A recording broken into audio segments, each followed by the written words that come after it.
The sky swallowed her whole, not gently, violently, hungrily, like it had been waiting for this moment. Danica Harrington's scream tore through 30,000 feet of empty air as her husband's hands disappeared from view. But she wasn't screaming from fear. She was screaming from betrayal. One moment she was holding Nathaniel's hand inside their private jet, her other hand resting protectively on her swollen belly. The next moment, the cabin door was open, wind shrieking like a banshee, and his fingers, those same fingers that had slipped a wedding ring on her hand 3 years ago, were pushing her into the void. His face grew smaller above her, and what she saw wasn't panic. It wasn't horror. It wasn't the devastated expression of a man watching his pregnant wife fall to her death. It was relief. Chapter 1. The wind screamed past Danica's ears, ripping the breath from her lungs. Her body spun violently, arms flailing, reaching for something, anything that wasn't there. The jet's white underbelly gleamed against gray clouds, shrinking with every heartbeat. Time fractured. Her mind couldn't process the physics of falling, so it gave her memories instead. Fragmented, brutal, true. Flash, Kingston, Jamaica. 14 years old, barefoot, watching her mother sell produce at the market. The weight of poverty pressing down like humidity. The silent prayer every night. Please, God, let me have more than this. Flash, meeting Nathaniel A. Harrington at a charity gala in Manhattan. 26 years old, finally a somebody. Working as an event coordinator, wearing a dress she'd saved 3 months to afford, his eyes finding hers across the room. That smile, that voice. You're the most beautiful woman I've ever seen. Flash, their wedding, small, elegant, expensive. His family's cold politeness, the way his mother looked at her, like she was a stain on fine linen.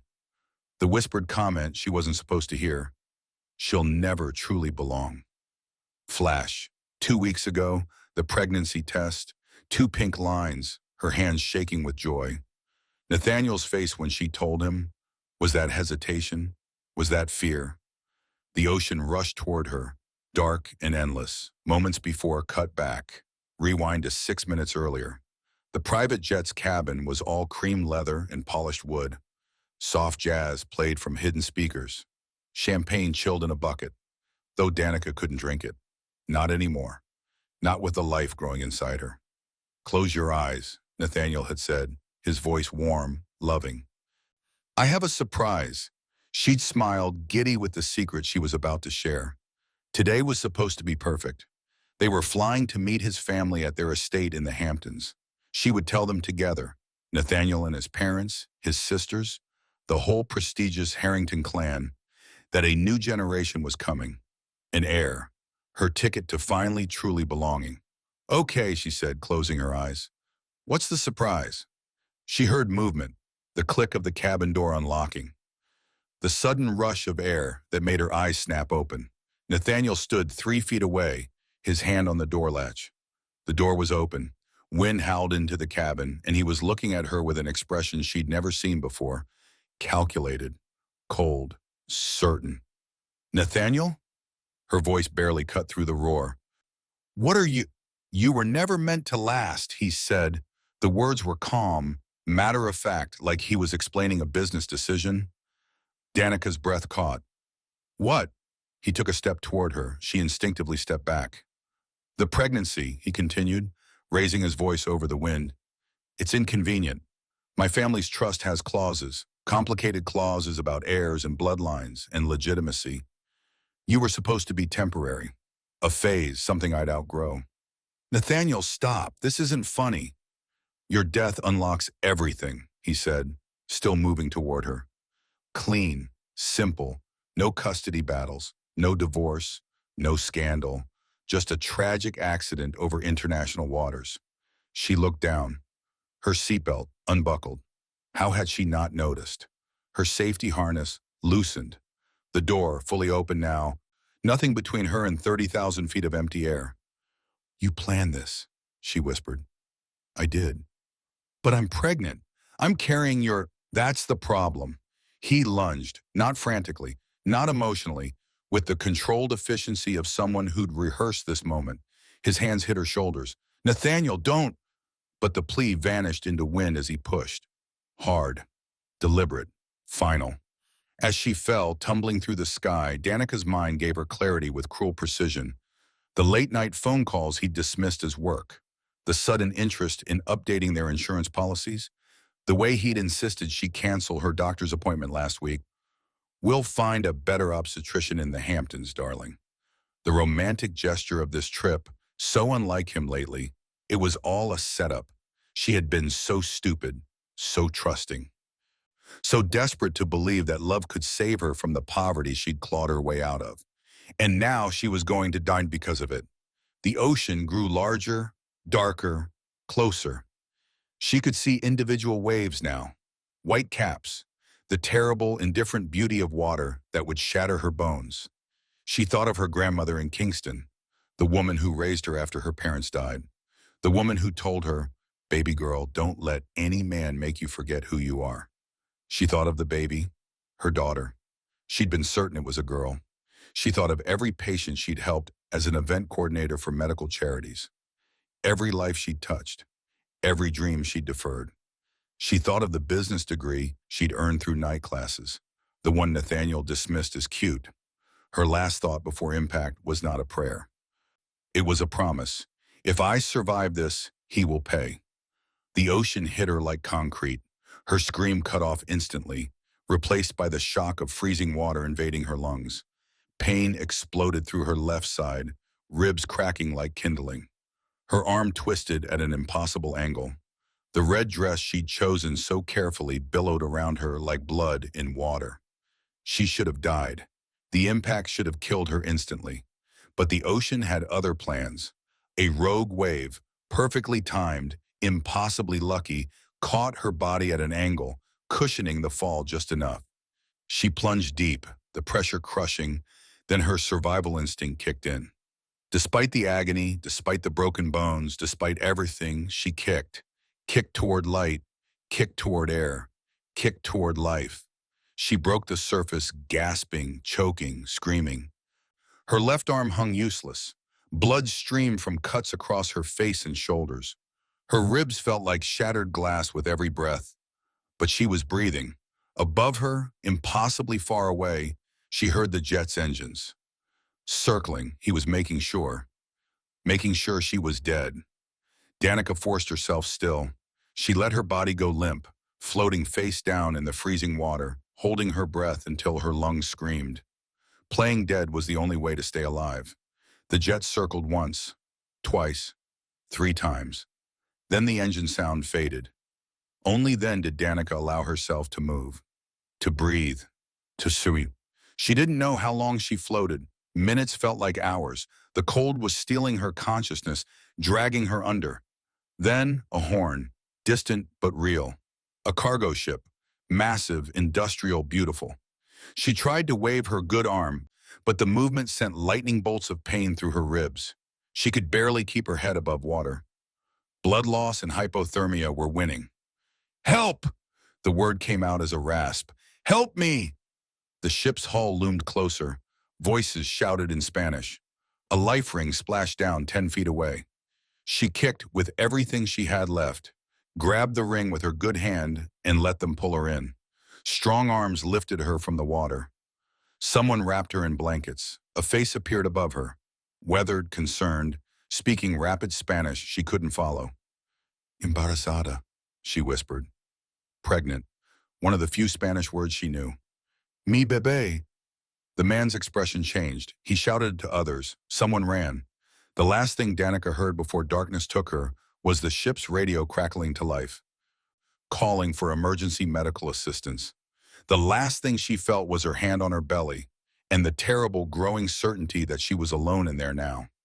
She woke 3 days later in a hospital in the Bahamas. The room was small, institutional, nothing like the luxury she'd grown accustomed to. Fluorescent lights hummed overhead. The smell of antiseptic burned her nostrils. Her body was a map of pain. Every breath hurt. Every movement sent shockwaves through broken ribs. A nurse noticed her eyes open. "You're awake. Thank God. I'll get the doctor." "Wait." Danica's voice was raw. "My baby. Is my baby?" The nurse's expression told her everything. I'm so sorry, the woman said softly. The trauma was too severe. We did everything we could. The grief was a physical thing. It ripped through Danica's chest worse than any injury. Her daughter, gone.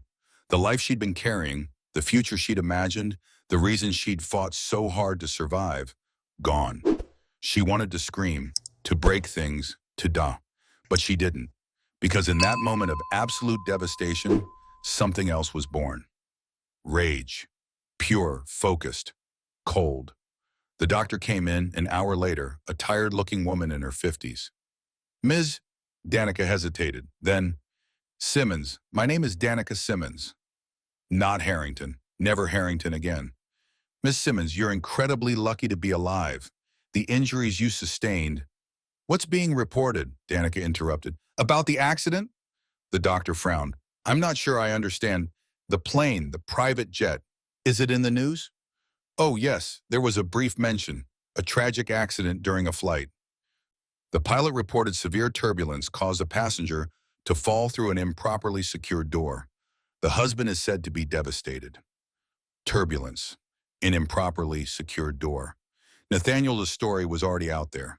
Clean, believable, perfect. Have they found my body? Danica asked. Not yet. Search and rescue operations are ongoing.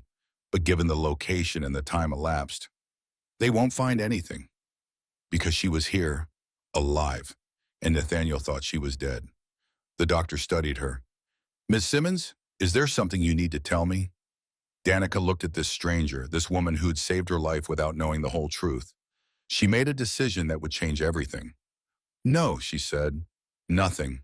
Thank you for saving me. After the doctor left, Danica lay in her hospital bed, staring at the water-stained ceiling tiles. Nathaniel had pushed her from a plane, killed their baby, erased her, but he'd made one critical mistake. She'd survived. And while he was out there mourning publicly, celebrating privately, collecting insurance money and inheritance trusts, she would disappear. She would rebuild.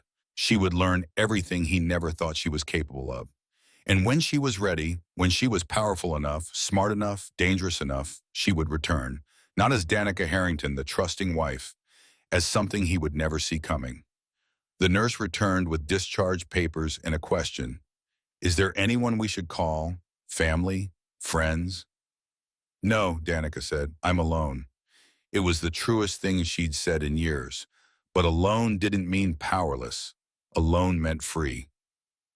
To understand how Danica Harrington became the woman who would destroy a billionaire empire, you need to understand where she started. Not in luxury penthouses or private jets, but in the sweltering markets of Kingston, Jamaica, where survival was a daily negotiation and poverty was the only inheritance her family had to offer. Chapter 2.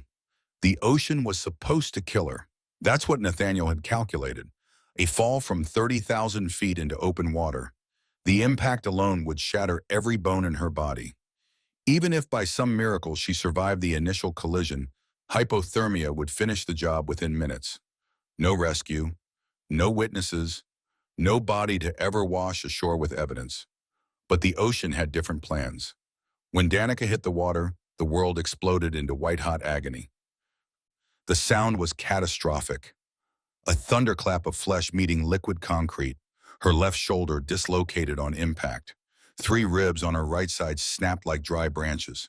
Her left leg twisted violently, the femur fracturing with a sensation she would never forget. But she didn't die. The freezing Atlantic shocked her system into brutal consciousness. The cold was so severe it felt like fire burning through her nerve endings, forcing her lungs to gasp reflexively. Salt water flooded her mouth, her nose, choking her. She was drowning and burning and breaking all at once. Survive. The word came from somewhere primal. Not from her mind. Her mind was screaming, fragmenting, trying to shut down from the trauma. This came from deeper, from the part of her that had clawed out of Jamaican poverty, from the part that had worked 3 jobs to put herself through university, from the part that refused to let Nathaniel Harrington win. She kicked. The movement sent lightning bolts of pain through her fractured leg, but she kicked anyway. Her right arm, still functional, clawed toward the surface. The red dress that had made her look so elegant on the jet now wrapped around her legs like seaweed, dragging her down. She tore at it with her good hand, ripping the fabric, desperate for any advantage. Her head broke the surface. She gasped, choking, crying, breathing. The sky above was gray and indifferent. No jet. Nathaniel was long gone, probably already composing his performance of grief for the authorities. Danica tried to stay afloat, but her body was failing. The broken ribs made every breath feel like she was being stabbed from the inside. Her dislocated shoulder hung useless, the joints screaming. Blood clouded the water around her, from the cuts on her face, from somewhere on her scalp, from internal injuries she couldn't see. And then the cramping started, deep in her abdomen. Sharp. Wrong. No, she whispered into the empty ocean. No, no, no, please. Her baby, the realization crashed over her worse than any wave. The impact, the trauma, the freezing water. Her daughter couldn't survive this. Couldn't survive what Danica herself was barely surviving. Fresh tears mixed with salt water. I'm sorry, she sobbed. I'm so sorry, baby girl. Mama's trying. Flash. Suddenly, she wasn't in the ocean anymore. She was in Nathaniel's penthouse 6 weeks ago. He'd just come home from work, loosening his tie, barely acknowledging her presence as she cooked dinner. Nathaniel, she'd said, unable to contain her joy. I have something to tell you. He'd looked up, distracted. Can it wait? I have calls to make. I'm pregnant. The expression on his face, she'd misread it at the time, thought the flash of emotion was shock turning to joy. But now, floating in the freezing Atlantic, she understood what she'd actually seen. Fear, calculation. The exact moment he'd decided she needed to die. Flash. The memory dissolved. She was back in the water, shivering violently now. Hypothermia was setting in. Her thoughts were getting fuzzy, dreamlike. The pain was fading, which she knew was bad. It meant her body was shutting down. She thought of his family, the Harringtons with their old money and older prejudices. The way Nathaniel's mother had looked at her during their one and only meeting, like something exotic and temporary, decorative but disposable. She's lovely, Nathaniel, his mother had said, voice dripping with false sweetness. Very spirited. Code for, she doesn't belong here. How did you two meet again? His sister Veronica had asked, knowing full well the answer. At a charity gala, Danica had said, trying to smile. I was working as an event coordinator. Oh, how wonderful, Veronica had replied. You must have such fascinating stories from that world. That world, as if Danica came from another planet. Nathaniel had held her hand through dinner, played the devoted fiancé, but she'd felt him pulling away, felt him measuring her against their standards and finding her lacking. Now she knew the truth.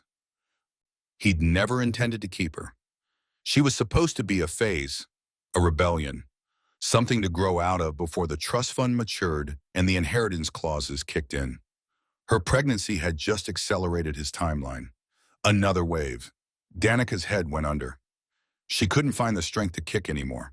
Her good arm moved sluggishly, barely keeping her afloat. The ocean was winning. She thought about giving up, about letting the water take her, joining her daughter wherever she'd gone. It would be easier, a voice whispered in her mind. Just let go. Stop fighting. It's over. But then another voice, stronger, fiercer, responded. If you die, he wins. If you dien, your baby died for nothing. If you dim, he walks away rich and unpunished and free. Danica's eyes snapped open underwater. Through the blur and the salt sting, she saw light filtering down from the surface. She kicked, not because she wanted to live, but because she refused to let Nathaniel have this victory. She broke the surface again, gasping, and that's when she heard it. A horn, deep and resonant, man-made. Through her blurred vision, she saw it, a massive cargo ship, maybe half a mile away, cutting through the water like a steel mountain. She tried to scream, but managed only a rasp. Help! The word barely left her lips. Help me! The ship continued on its path. They hadn't seen her. Why would they? She was a speck in an endless ocean, a body that looked already dead. Danica lifted her good arm and waved. The movement sent fresh agony through her broken ribs, but she waved anyway. Again, again. Please. This time the scream had volume. I'm here. On the ship's deck, she saw movement. Tiny figures. Crew members going about their work, completely unaware. Then one of them stopped, pointed. The ship's horn blared again. 3 short bursts. An acknowledgement. They'd seen her.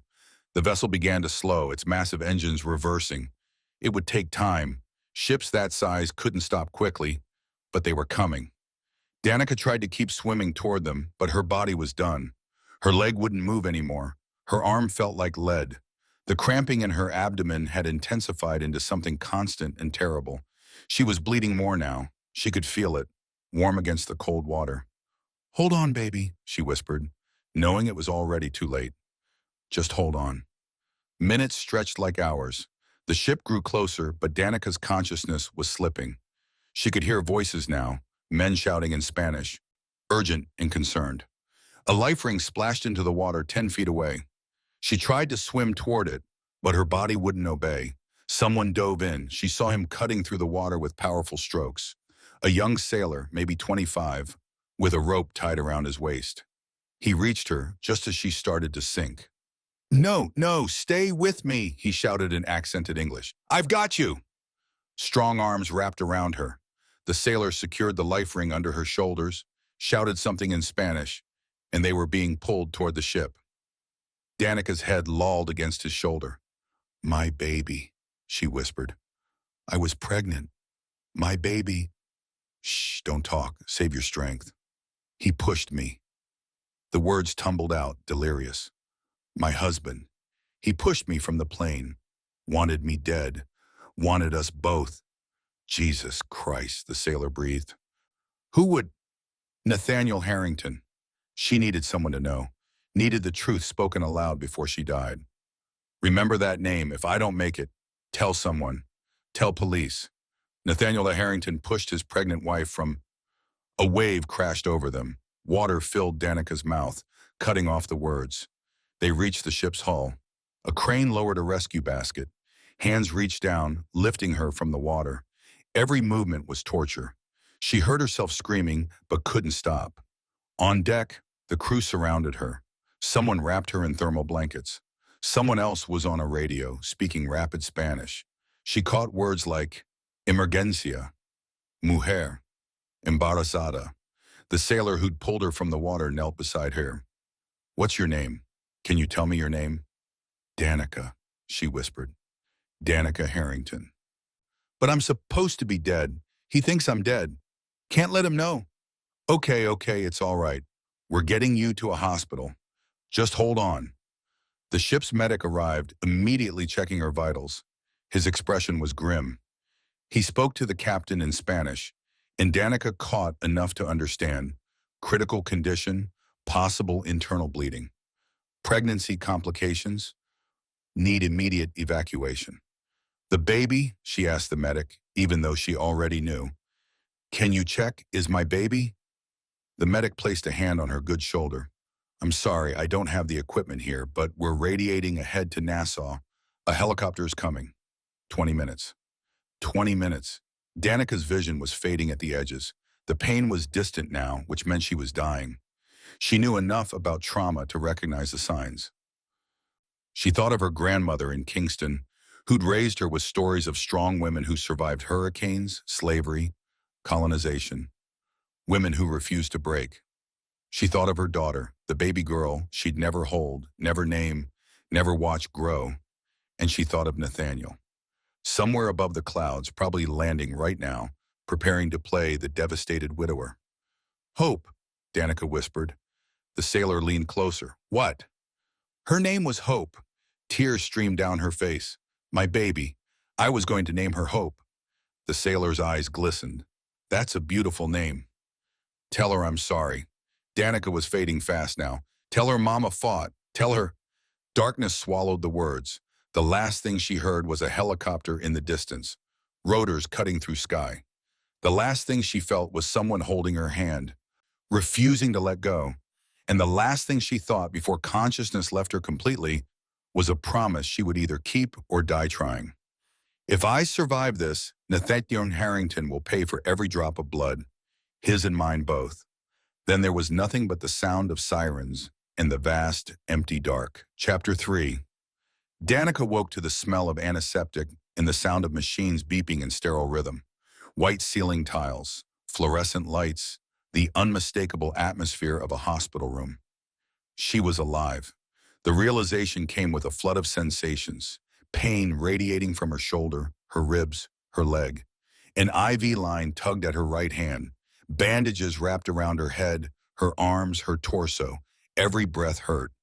Every heartbeat announced another injury, but she was breathing. Her heart was beating. Against every odd, against Nathaniel's calculations, against the ocean's indifference, she had survived. A nurse noticed her open eyes and hurried over. "Oh, thank God, you're awake. Don't try to move. You've been through major trauma." Danica's throat was raw. "Where?" The word came out as a croak. "Nassau Medical Center. You were airlifted here 3 days ago. Do you remember what happened?" 3 days. She'd lost 3 days. Danica's hand moved instinctively to her stomach, flat beneath the hospital gown. Empty. The nurse's expression shifted to deep sympathy. "I'm so sorry. The doctor will explain everything, but my baby." Danica's voice broke. "Tell me about my baby." "Let me get Dr. Patterson. She'll tell me now." It wasn't a request. The nurse hesitated, then sat in the chair beside the bed. "You lost the pregnancy, the trauma from the fall, the impact, the hypothermia. It was too much. They did everything they could, but by the time you reached the hospital, there was no heartbeat. I'm so sorry." The words landed like physical blows. Even though Danica had known, had felt it happening in the water, hearing it confirmed destroyed something fundamental inside her. Hope was gone. Her daughter was gone. The only innocent victim in Nathaniel's plan was gone. Danica turned her face away from the nurse, toward the window where Caribbean sunlight streamed in with obscene cheerfulness. She wanted to scream, to throw things, to claw at the bandages and the IV lines and tear herself apart, because that's what she felt like, torn apart, hollowed out, destroyed. But she didn't. Instead, she let silent tears slide down her face and made them the last tears she would ever shed for what Nathaniel had taken from her. Dr. Patterson arrived 20 minutes later, a woman in her 50s with tired eyes and capable hands. "Ms. Simmons," she said, reading from a chart, "I'm glad you're awake. You gave us quite a scare." Simmons, the name the maritime authorities had assigned her when they'd found no identification, no passport, no wallet, nothing but a broken woman pulled from the sea. "I want to know everything," Danica said, her voice steadier now. "All my injuries, the baby, everything." Dr. Patterson pulled up a chair. "You fell from approximately 30,000 feet. The fact that you survived at all is miraculous. The wave pattern must have created just enough cushion to prevent instant death. You have a fractured femur, 3 broken ribs, a dislocated shoulder that we've reset, severe lacerations across your face and scalp, and significant internal bruising. You lost a dangerous amount of blood. You were hypothermic when they brought you in. And my baby? The fetus didn't survive the trauma. You miscarried shortly after the helicopter evacuation. You were approximately 12 weeks pregnant with a female fetus. Given the circumstances, she had a name." Danica's voice was ice. "Hope. Her name was Hope." Dr. Patterson's expression softened. "I'm sorry for your loss. Hope was—" "Have you contacted anyone about the accident?" Danica interrupted. "Police? Aviation authorities?" "Yes, the Bahamian authorities were notified and they reached out to the U.S. since your husband reported the incident. Mr. Harrington has been informed of your status." Danica's blood went cold. "What exactly did you tell him?" "That you were rescued but in critical condition. He's been calling every day for updates." "What's the official story about how I fell?" Dr. Patterson consulted her notes. "According to the pilot's report and your husband's statement, the aircraft encountered unexpected severe turbulence over international waters. You were moving about the cabin when the turbulence hit. The cabin door, which had a known mechanical issue that the company is now investigating, came unsealed. You were thrown from the aircraft before anyone could react. Nathaniel's lie, polished and perfect. The mechanical issue would be confirmed by inspectors he'd paid off. The turbulence would be verified by weather data he'd arranged. The whole narrative wrapped in a bow of tragic inevitability. Have they recovered my body? Danica asked.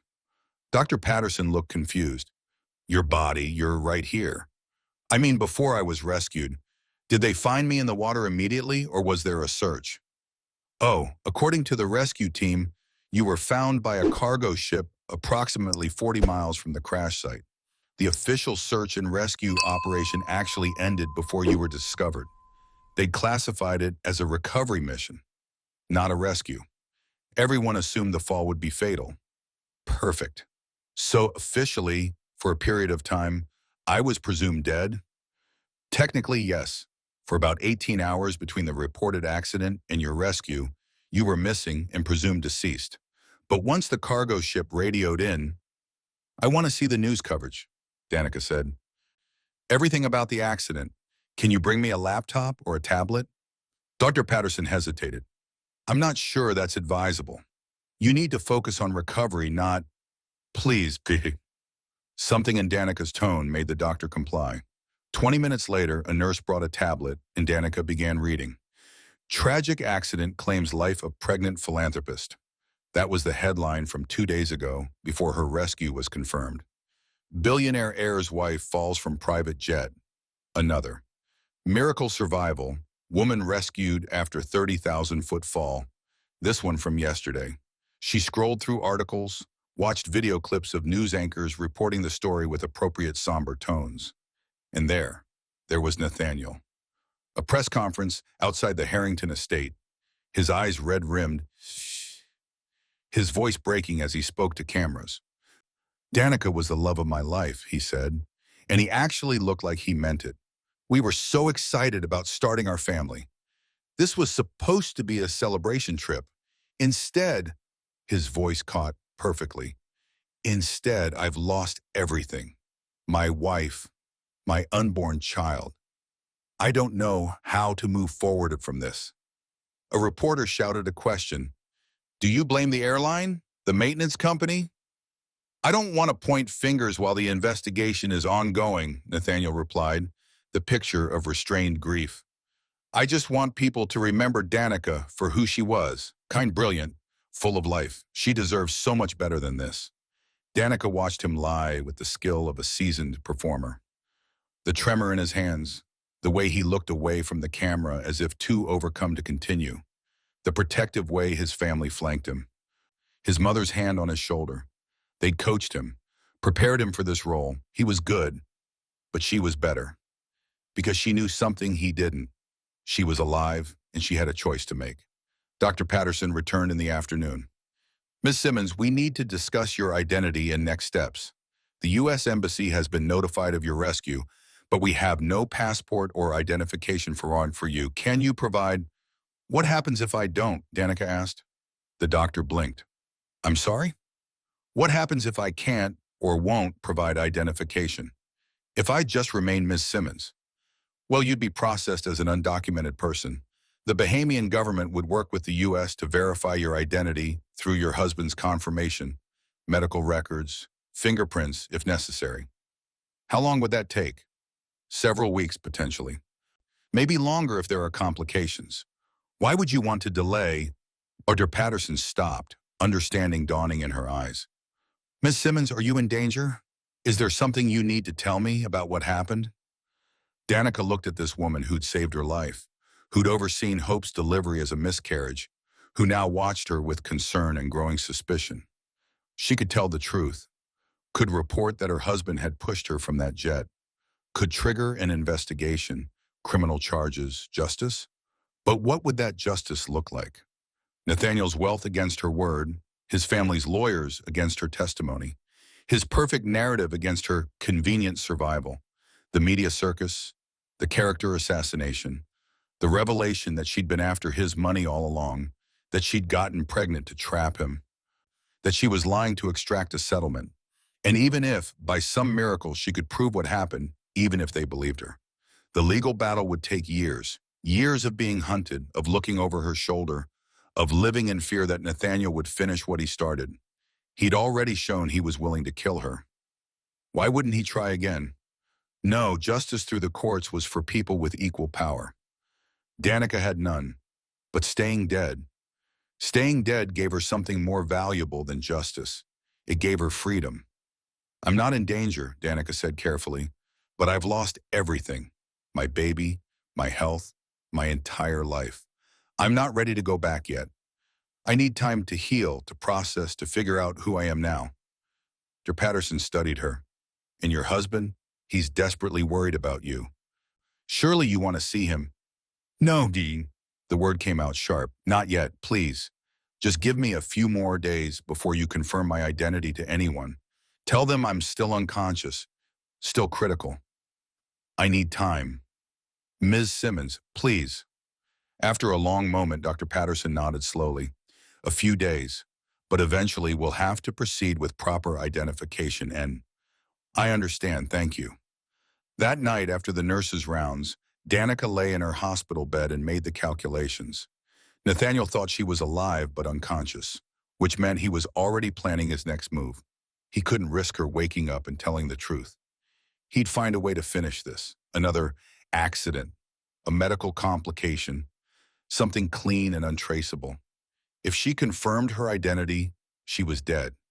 But if Danica Harrington stayed dead, if the woman in this hospital bed remained Ms. Simmons, undocumented and unidentified, if Nathaniel believed his plan had ultimately succeeded, then the ghost of Danica Harrington could become anyone, could go anywhere, could learn anything, could come back as something he would never see coming. 2 days later, Dr. Patterson brought news. The U.S. authorities have been pushing for confirmation of your identity.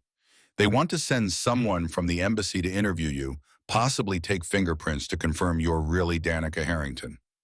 When? Tomorrow morning. Danica nodded slowly. And if I died before they arrived? If there were complications from my injuries? Dr. Patterson's eyes widened. Miss Simmons, you're stable now. There's no reason to think, but it's possible, isn't it? People die from internal injuries days after trauma, blood clots, infections, any number of complications. What are you suggesting? I'm suggesting, Danica said carefully, that Danica Harrington died from her injuries despite the best efforts of this hospital. That Ms. Simmons, whoever she was, didn't survive. And that sometime in the next 24 hours, before anyone can confirm anything, a patient in this hospital quietly disappears. That's illegal. That's survival. Dr. Patterson stood abruptly. I can't be part of this. I'm a doctor. I took an oath. You also took an oath to do no harm, Danica interrupted, and sending me back to my husband would harm me, fatally. Then go to the police. Tell them what really happened. Let them protect you. With what evidence? His word against mine? You think his money won't bury the truth? Dr. Patterson paced, clearly conflicted. I could lose my license, go to jail. I'm not asking you to falsify documents or break laws, Danica said. I'm asking you to give me one night's head start before you notify anyone. That's all. One night to disappear. You can report me missing in the morning. Tell them the patient left against medical advice. You'll be clear. And how exactly do you plan to disappear with a fractured femur and no identification? Let me worry about that. Dr. Patterson stared at her for a long moment. Then quietly, my sister was murdered by her husband 3 years ago. He made it look like suicide. His family had money, connections. He walked free. Danica said nothing, just met her eyes. If I do this, Dr. Patterson continued, and you're lying to me, if you're just some con artist running insurance fraud, I lost my daughter 6 days ago, Danica said, her voice breaking for the first time. A baby girl I was going to name Hope. My husband pushed me from a jet to collect inheritance money and killed her in the process. I'm not running a con. I'm running for my life. Dr. Patterson's shoulders sagged. God help me. And what do you need? Clothes, cash, a phone, and 12 hours before you notice I'm gone. I can give you 8 hours, that's all. After that, I have to report this. 8 hours is enough. The next morning, Dr. Patterson entered Danica's room with a duffel bag. Inside, jeans, a t-shirt, sneakers, $500 in cash, and a basic cell phone. There's a taxi service I called, the doctor said quietly. They'll pick you up at the service entrance at 3 a.m. I've told them you're my niece leaving early to catch a flight. They won't ask questions. Thank you. Don't thank me. Just survive. And someday when you can, make him pay. I will. At 2:45 a.m., Danica carefully dressed herself, each movement agony. The cast on her leg made mobility difficult, but she'd convinced the staff to give her crutches for bathroom trips. She used them now to navigate out of her room, down the empty corridor to the service elevator. The taxi was waiting. She gave the driver an address she'd found online, a small hostel in a different part of Nassau that accepted bonbon and didn't require identification for short stays. As the car pulled away from the hospital, Danica looked back once. Danica Harrington had died in that building. But someone new, someone harder, smarter, more dangerous, had been born.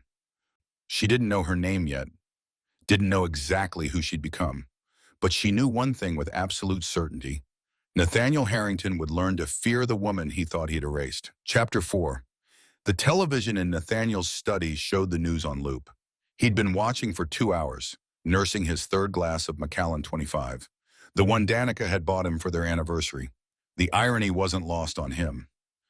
Breaking news in the tragic story of Danica Harrington, the anchor announced, her expression appropriately somber. Nassau Medical Center has confirmed that the woman rescued 5 days ago after falling from a private jet has died from complications related to her injuries. Mrs. Harrington, who was 12 weeks pregnant, never regained consciousness. Her death marks a tragic conclusion to a story that briefly offered hope of a miraculous survival. Nathaniel let out a breath he hadn't realized he'd been holding. Dead. Finally, definitively dead. The hospital had been vague about her condition, critical but stable, they'd said. He'd been planning how to handle her inevitable recovery, her inconvenient survival. Maybe another accident during transport back to the States. Maybe a medical intervention that went tragically wrong. But fate had done the work for him. He set down his glass and called his lawyer. Edward, it's done. She's gone. I need you to file the death certificate as soon as it's available and start the insurance claim process. Are you certain you want to move that quickly, Nathaniel? The optics are that I'm a devastated widower who needs to settle his wife's affairs to achieve closure. File the paperwork.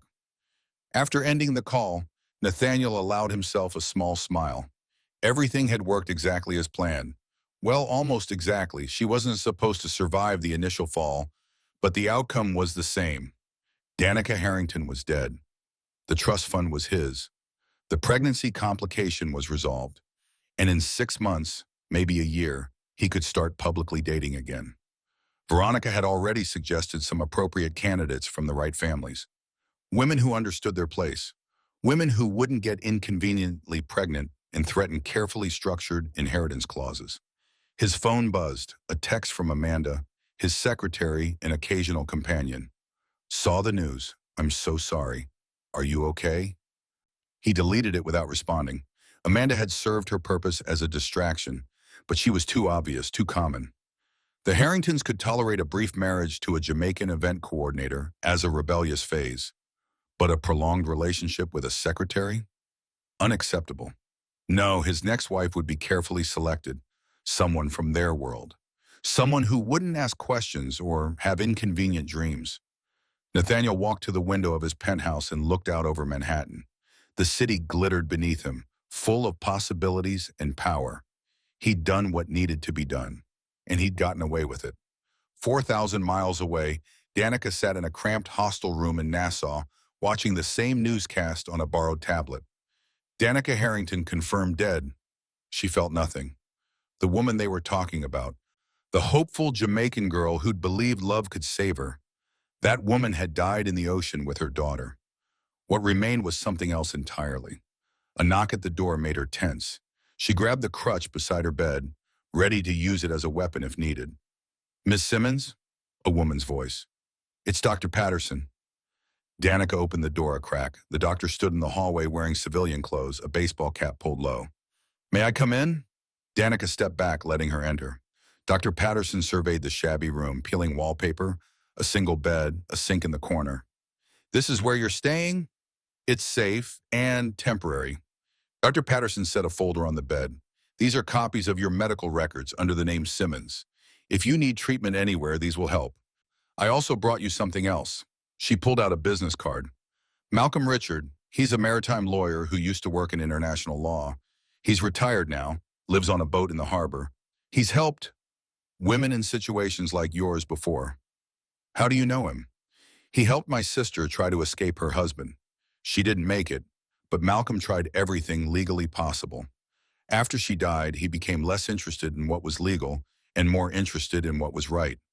I called him, told him your story, not your real name, just the situation. He's willing to meet.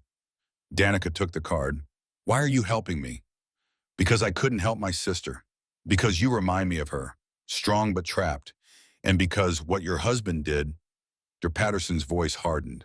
That's not love. That's murder. And men like him never stop with one victim. After the doctor left, Danica stared at the business card for a long time. Malcolm Richard, maritime lawyer. She could continue alone, figure things out herself. Or she could take a risk and trust someone who might actually be able to help. The next morning, she took a taxi to the harbor. The boat was exactly as Dr. Patterson had described, a modest sailboat named Second Chance, weathered but well-maintained. An elderly Chinese man sat on the deck, reading a newspaper. Mr. Richard? He looked up, taking in her crutches, the fading bruises on her face. You must be Jane Doe, Patricia called ahead. He gestured to a chair. Sit. You look like you're about to fall over. Danica lowered herself carefully. She said you help women disappear. I help women survive. Sometimes that means disappearing. Sometimes it means other things. He set down his newspaper. Tell me what happened. Real story, no bullshit. So she did. Everything. The marriage, the pregnancy, the push, the ocean, the hospital, the choice to stay dead. Malcolm listened without interrupting. When she finished, he was quiet for a long moment. Nathaniel Harrington, he finally said. Old money family, lots of connections. You're right, going to the police would be suicide. They'd bury you in legal fees before you could blink. So what do I do? You become someone else, completely. Not just a new name, a whole new identity, legal and airtight. Bank accounts, credit history, passport, everything. That's illegal. Malcolm smiled slightly. So is pushing your pregnant wife out of an airplane. You want to play by rules that don't apply to you, or you want to survive? How much would something like that cost? For the quality of documents you'd need? Probably $50,000, maybe more. Danica's heart sank. I don't have that kind of money. No, but you could get it. How? Malcolm leaned forward. Your husband thinks you're dead, which means he's not protecting his assets against you anymore. How much do you know about his finances? Not much. He never discussed money with me. But you have access to your joint accounts, yes? Credit cards, online banking. I did, but I'm supposed to be dead. I can't access those anymore without revealing you're alive. Right. Malcolm thought for a moment. What about before? Did you ever transfer money, pay bills, make purchases? Of course. Then there are records, patterns, account numbers you might remember. And if your husband thinks you're dead, he's not being careful. He thinks the threat is gone. Malcolm's eyes glinted. Men get sloppy when they think they've won. Over the next 3 hours, they worked through everything Danica could remember. Bank account numbers, credit card logins, email passwords. The name of their financial advisor. Every detail of her previous life became a potential tool. You're not going to rob him, Malcolm clarified. You're going to carefully, quietly extract what you need to survive. Small amounts, untraceable. And then you're going to disappear so thoroughly that even if he noticed, he'd never find you. And after that, you rebuild. New identity, new life, new everything. And then what? Danica asked, the question that had been burning since she'd woken in the hospital. I just live? Pretend he didn't murder my daughter? Pretend he didn't try to kill me? Malcolm's expression grew hard. I didn't say that. I said rebuild first. Survival before justice. You can't destroy him if you're dead. How long? How long what? How long before I'm strong enough to destroy him?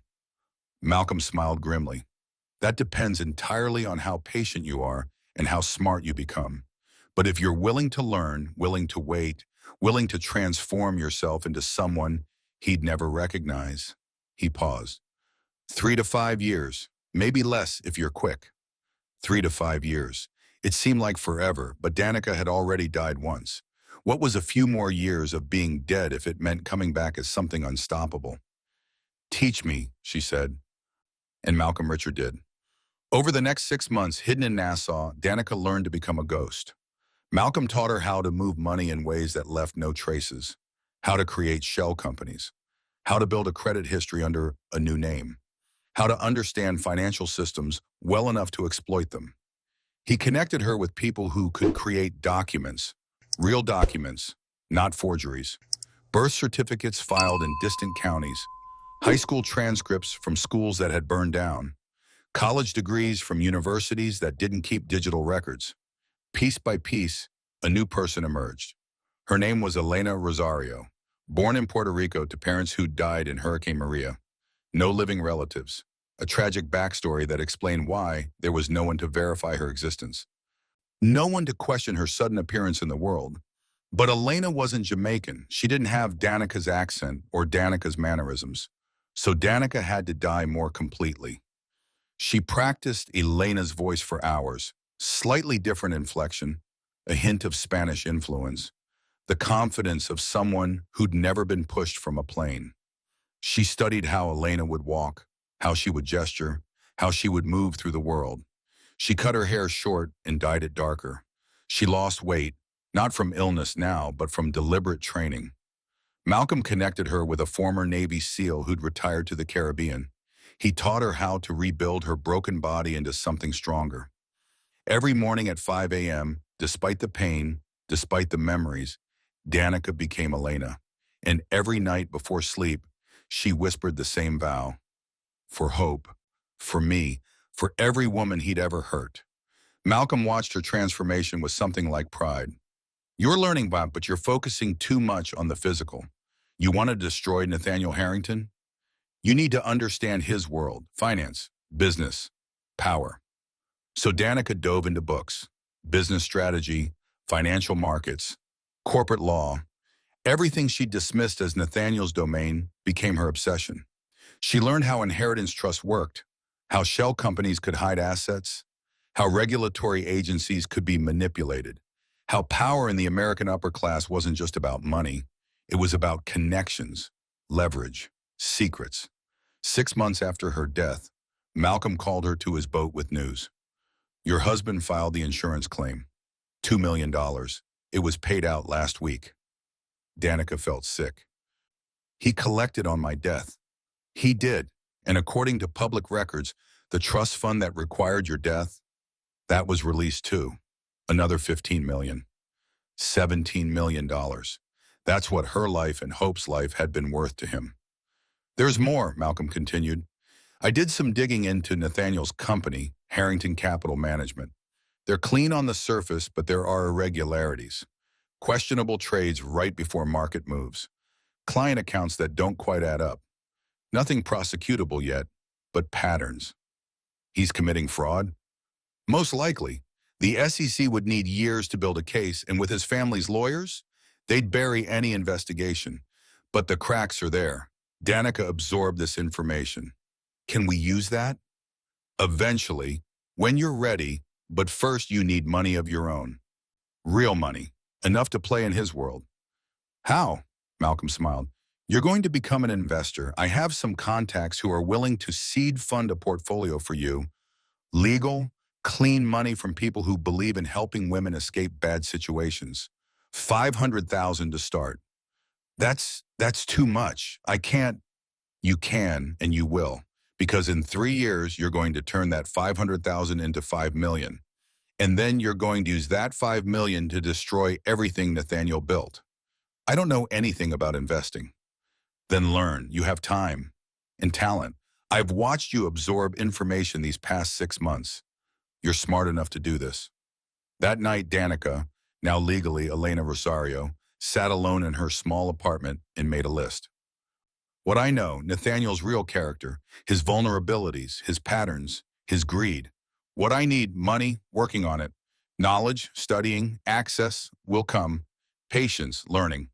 Timeline, year 1, build identity and capital. Year 2, study his business and connections. Year 3, position myself in his world. Year 4, begin destruction. Year 5, watch him fall. It wasn't revenge. Revenge was emotional, impulsive, satisfying in the moment, but ultimately empty. This was justice. Cold, calculated, absolute. And it would taste so much sweeter than revenge ever could. The last item Danica owned from her previous life was a photo taken on her wedding day, Nathaniel's arm around her, both of them smiling. She kept it hidden at the bottom of her bag, unable to let go completely. That night, she finally burned it. Watched the edges curl and blacken. Watched their faces disappear into ash.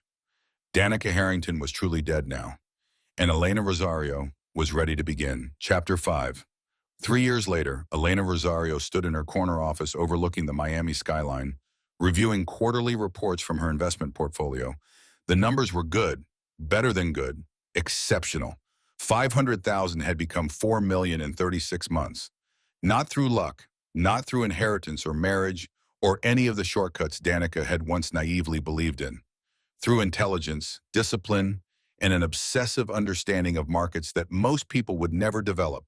She'd started small. Maritime shipping stocks, Malcolm's specialty, and her edge. She understood shipping routes, insurance claims, seasonal patterns. She watched how companies responded to delays, accidents, regulation changes. Where others saw chaos, she saw predictable patterns. Then energy, oil futures, renewable investments. She learned to read geopolitical tensions the way meteorologists read weather systems. When would prices spike? When would they crash? She was right 70% of the time. In trading, that was phenomenal. Real estate came next. She studied property markets across 3 continents, identifying undervalued properties in developing areas before gentrification hit. Buy low, develop smart, sell high. The oldest game in capitalism, but she played it better than most. Her phone buzzed at Malcolm calling. "Tell me you're sitting down," he said without preamble. "I'm standing. Should I be worried?" Nathaniel Harrington just announced his engagement. Elena felt something cold settle in her chest. To whom? Veronica Ashford, Senator Ashford's daughter. Old money, impeccable pedigree, everything the Harrington family wanted from the start. How long has it been since Danica died? 3 years, 2 months. Respectable grieving period, Elena said, her voice flat. And strategic. A senator's daughter gives him political connections. There's more. Harrington Capital Management is about to go public. IPO scheduled for 6 months from now. If it's successful, Nathaniel's net worth will jump from 50 million to potentially 200 million. Elena walked to her window, watching boats navigate Biscayne Bay. What's the company valuation? 800 million. They're positioning it as the next major wealth management firm for ultra-high net worth clients. Exclusive, discreet, with returns that beat market averages by 3 to 5% annually. Those returns are impossible without taking extraordinary risks or doing something illegal. Exactly. I've been monitoring their SEC filings. There are patterns, trades that happen hours before major market announcements, client portfolio adjustments that suggest insider information. Nothing obvious enough to trigger an investigation, but enough to notice if you're looking. He's running a sophisticated fraud operation. I believe so, but proving it would require access to internal documents, client communications, trading algorithms, information we don't have. Elena smiled. Not yet. What are you thinking? I'm thinking it's time for Elena Rosario to become an investor in Harrington Capital Management. Malcolm was quiet for a moment. That's dangerous. You'd be putting yourself directly in his world. That's the point. I need access. I need to see the operation from inside. I need to understand every piece of his empire before I dismantle it. And if he recognizes you? Elena caught her reflection in the window. Short dark hair where Danica had worn long curls. Lean muscle where Danica had been soft. Designer clothes chosen to project power rather than beauty. She carried herself differently now. Moved differently. Spoke differently. More importantly, she thought differently. The woman looking back at her was not someone Nathaniel Harrington would ever connect to his dead wife. He won't, she said with certainty. Danica was submissive, accommodating, eager to please. Elena is none of those things.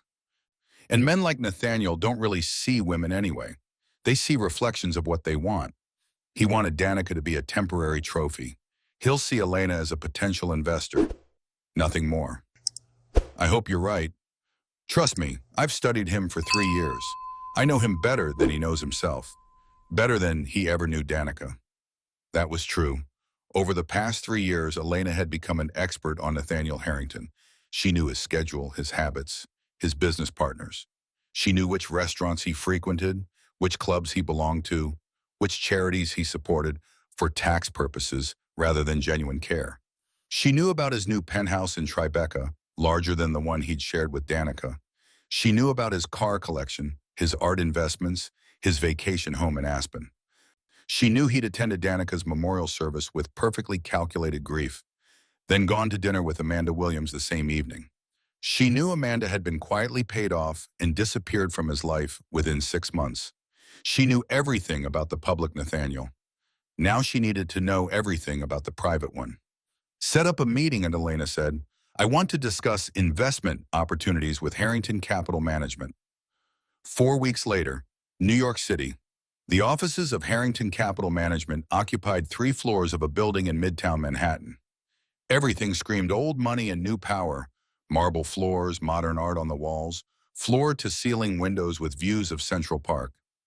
Elena stepped off the elevator wearing a tailored navy suit, her portfolio under one arm. The receptionist, a young woman with the kind of polished beauty that suggested she was decoration as much as employee, smiled professionally. Ms. Rosario, Mr. Harrington is expecting you. Conference room 3. Elena followed her down a hallway lined with awards and certificates. Best Wealth Management Firm, 2024. Top returns for high net worth clients. Excellence in financial strategy. All earned through fraud, she was certain. The conference room was designed to intimidate. Massive table, leather chairs, a wall of screens showing real-time market data. And there, standing by the window with his back to her, was Nathaniel. 4 years since she'd seen him. 4 years since his hands pushed her into empty sky. He turned as she entered, and Elena felt nothing. No rage, no fear, no pain, just cold assessment. He looked good, better than he had with Danica, actually. The stress of married life apparently hadn't agreed with him. Now he was relaxed, confident, wearing success like cologne. Ms. Rosario, he said, extending his hand, thank you for coming in.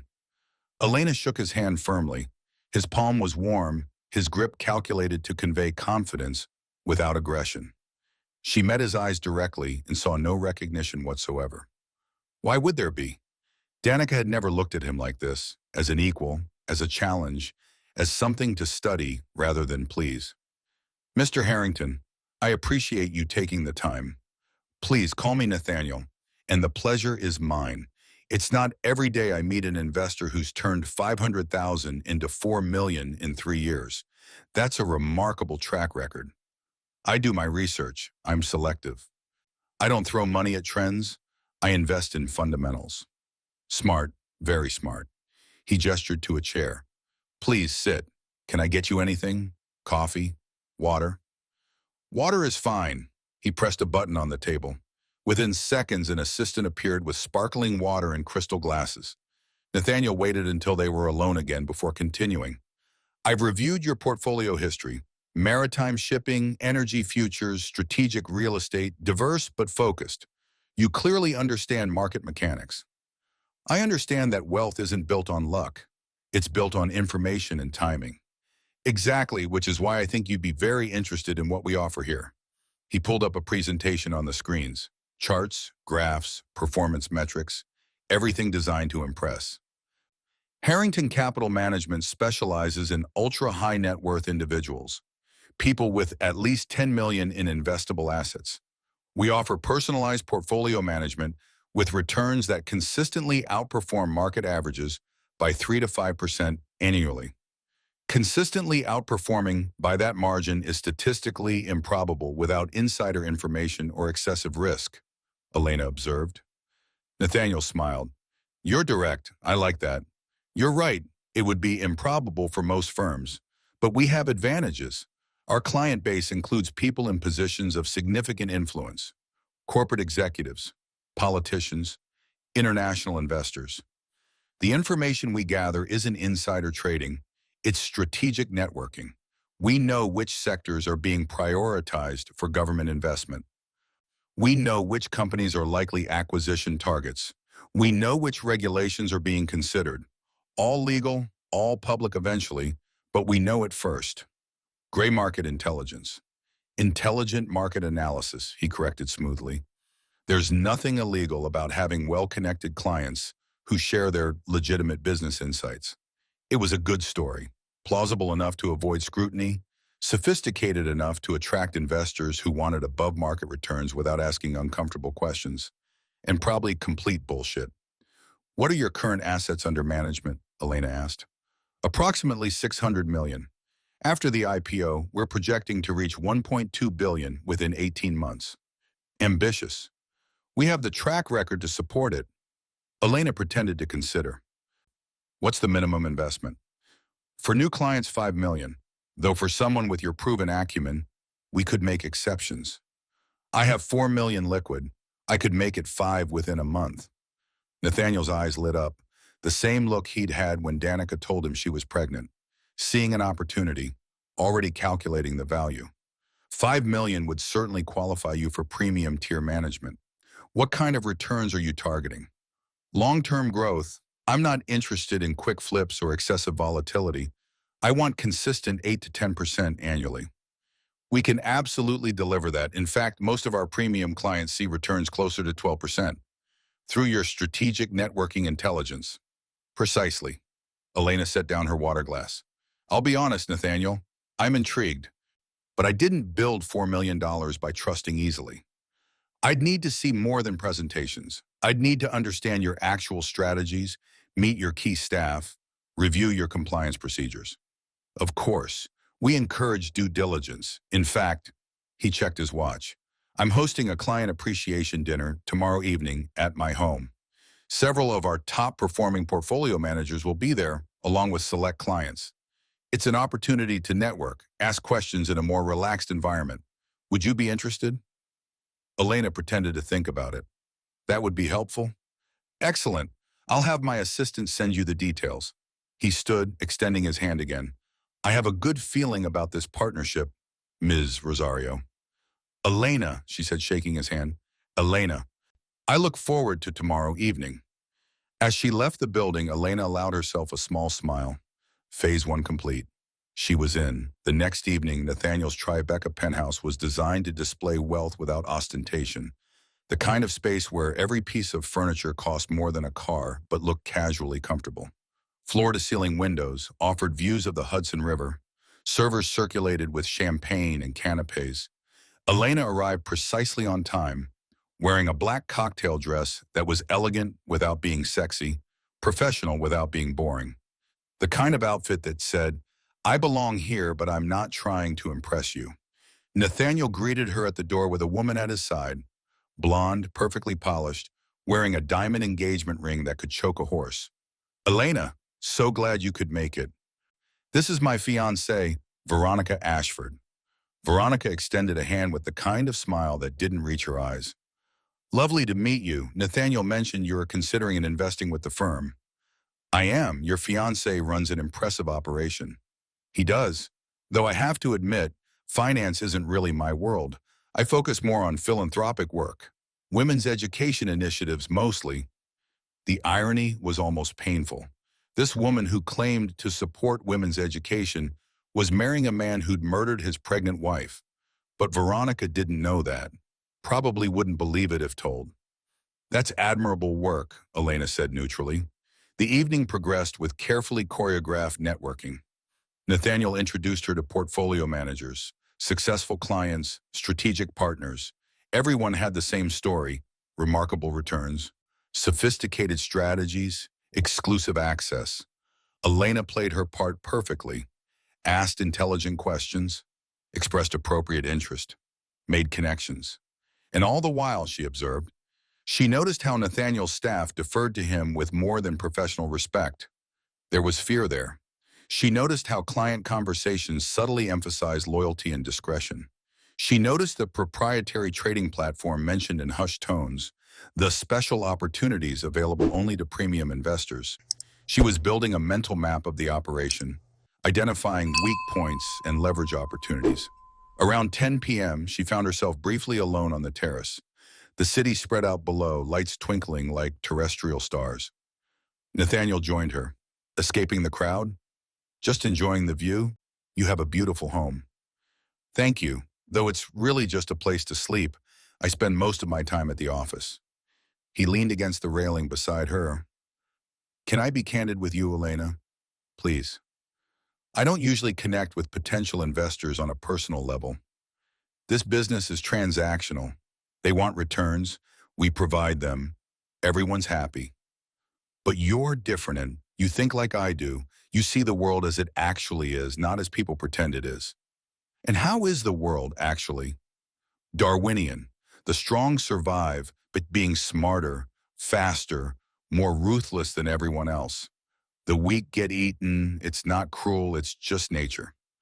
Elena thought of Danica, young, trusting, a believing love could transcend class and circumstance.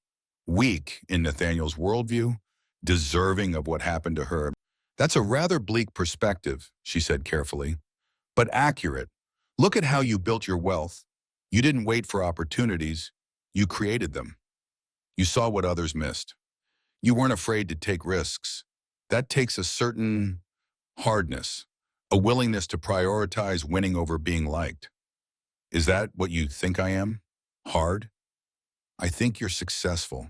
In my experience, successful women have to be harder than successful men.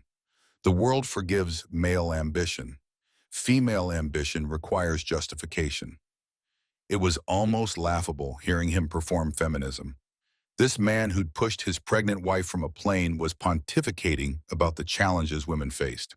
But Elena kept her expression neutral. You're not wrong. I knew we'd understand each other. He straightened. I'd like to offer you something beyond our standard premium tier package. Oh, we have a very select group of investors, fewer than 20, who receive access to our most exclusive opportunities. Higher returns, higher risk, completely confidential. We call it the Platinum Circle. What kind of returns are we discussing? 15 to 20% annually, sometimes more. That's extraordinary. What is the catch? The catch is discretion. Platinum Circle opportunities involve strategic positioning ahead of market movements. Everything is legal, but it requires absolute confidentiality. Clients in this tier sign NDAs, agree to certain limitations on discussing their portfolios, because the strategies would be less effective if widely known. Exactly. And because we protect our competitive advantages jealously. Elena pretended to consider. What would the minimum investment be for Platinum Circle access? 10 million. I know you said you have 5 million liquid, but if you're serious about joining us at this level, we could structure something. Perhaps 5 million now with a commitment to reach 10 million within 12 months. Hook set. Now to let him think she was biting. That's more than I was planning to invest with any single firm. I'd need significant assurances. Of course, what would make you comfortable? Full transparency into the Platinum Circle strategies, not just presentations, actual documentation of past trades, risk assessments, compliance reviews, and I'd want to meet the other Platinum Circle members, understand who I'd be investing alongside. Nathaniel hesitated for just a moment. The other members value their privacy intensely, but I might be able to arrange a small gathering. As for documentation, I can provide sanitized versions that protect proprietary methodologies while demonstrating our track record. Sanitized versions won't be enough. I need to see the real numbers. That's unusual. I'm not most clients. Elena met his eyes. You said yourself, I think like you do, which means I trust data, not promises. If you want my 10 million, you'll show me exactly how you've earned these returns for others. A long pause. Nathaniel studied her with new intensity, reassessing. She'd pushed harder than he expected. Now he had to decide. Was she worth the risk of showing her the real operation? Finally, he smiled. You know what? I respect that. You're right. Someone investing at your level deserves complete transparency. Give me a week. I'll pull together comprehensive documentation and arrange a platinum circle dinner. Thank you. That's all I ask. Though I have to warn you, once you see how we actually operate, you'll either be all in or you'll walk away. There's no middle ground. I wouldn't expect anything less. They returned to the party, but Elena left shortly after. She'd accomplished what she needed, established herself as a serious investor, caught Nathaniel's interest, and secured a path to the inner circle. In the taxi back to her hotel, she texted Malcolm. He took the bait, offering Platinum Circle access. We'll have documentation within a week. Malcolm's response was immediate. Be careful, you're getting close to the fire. Elena smiled at her phone. I know. That's the only way to burn him down. 1 week later, the documentation arrived via encrypted email, 73 pages of trade histories, performance metrics, and client portfolio summaries. Elena spent 2 days analyzing every line and found exactly what she'd expected to find. The returns weren't from strategic networking or superior market analysis. They were from systematic insider trading, market manipulation, and carefully orchestrated pump and dump schemes. Nathaniel's firm would accumulate positions in small to mid-cap stocks, then use their network of consulting relationships to generate artificial buzz. Press releases from friendly analysts, strategic purchases by affiliated investment vehicles, social media campaigns disguised as organic interest. The stock would rise. Platinum Circle members would sell. The stock would crash. Retail investors would lose everything. Then the cycle would repeat with a different stock. It was elegant in its sophistication. Individual incidents would look like normal market volatility, but the pattern across dozens of trades was unmistakable. This wasn't just fraud, it was organized, systematic financial predation, and Elena was going to use it to destroy him. But not yet, not until she had everything she needed. She responded to Nathaniel's email. Impressive returns. I have some questions about the risk management protocols. Can we schedule a call? His response came within an hour. Better idea. Platinum Circle dinner is this Friday at my home. Come prepared with your questions, and come prepared to commit. Everyone who sees this level of information becomes part of the circle, or becomes a liability we have to manage. The threat was subtle but clear. Once she had this information, there were only two options: join them or be silenced. Elena knew which option Nathaniel expected her to choose, but she had a third option he would never see coming. Friday couldn't come fast enough. She was finally close enough to strike. Chapter 6. The Platinum Circle dinner was smaller than the previous gathering, only 12 people including Nathaniel. Elena recognized several faces from financial news: a hedge fund manager, 2 private equity partners, a real estate developer with projects across 3 continents, and a woman she knew by reputation as one of the most successful venture capitalists in biotech. These weren't random wealthy investors. These were sophisticated players who knew exactly what they were involved in. Nathaniel had positioned the evening as casual networking, but Elena recognized it for what it actually was: a final vetting before she was brought fully into the criminal enterprise. Dinner was served in Nathaniel's private dining room, a space that could comfortably seat 20, but felt intimate with just 12. The conversation flowed around market trends and regulatory concerns, but Elena noticed the careful dance everyone performed. Nothing explicit was said. Everything was couched in euphemism and plausible deniability. Strategic positioning ahead of market movements. Information from consulting relationships. Timing advantages from our network. They were all complicit, all earning illegal returns, and all protected by layers of complexity that would make prosecution nearly impossible. After dinner, Nathaniel stood. For those who don't know, Elena Rosario is considering joining our Platinum Circle. She's built an impressive portfolio in just 3 years and has the kind of disciplined approach we value. Elena, would you like to share your investment philosophy? It was a test. Say the right things, demonstrate you understand the game, show you're willing to play. Elena stood, meeting the eyes of everyone at the table. I believe wealth is created by seeing opportunities others miss and acting before they do. That requires information, timing, and the courage to commit when others hesitate. I don't invest in companies. I invest in certainty. Approving nods around the table. And how do you ensure certainty in an uncertain market? Asked the hedge fund manager, a man named Preston.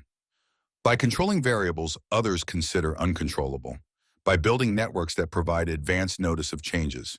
By remembering that markets aren't natural phenomena. They're systems created and manipulated by human behavior. If you understand the humans, you can predict the system. Well said, murmured the venture capitalist, a woman named Diana. Though prediction is different from influence. True, Elena acknowledged, but one can lead to the other. Nathaniel smiled. I think Elena will fit in very well here. After dinner, the group moved to Nathaniel's study, a wood-paneled room with leather furniture and a fireplace that crackled with unnecessary warmth. Scotch was poured, cigars were offered and declined, and the real conversation began.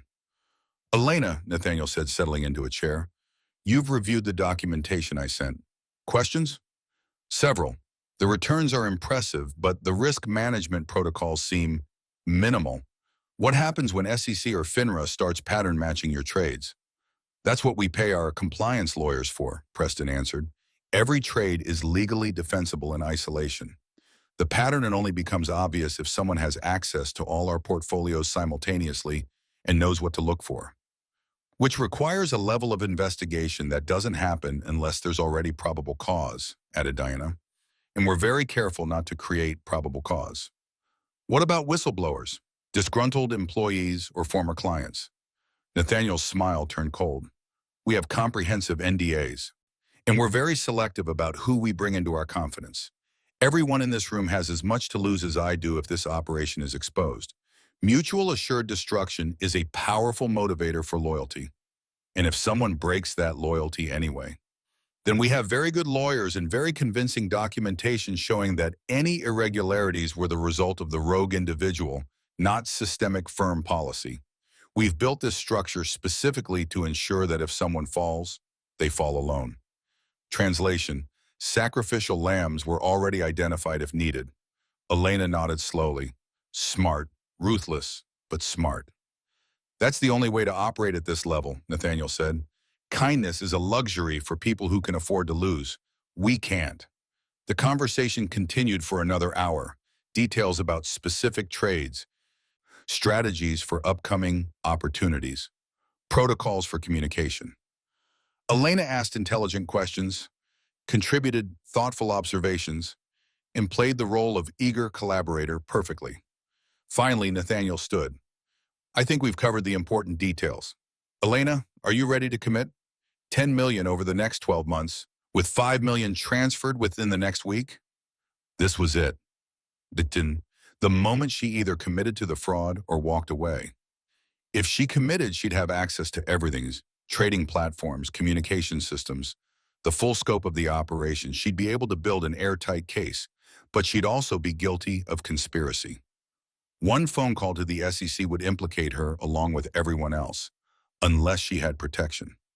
I'm ready, Elena said, but I want assurances. If this operation is ever investigated, I want my exposure minimized.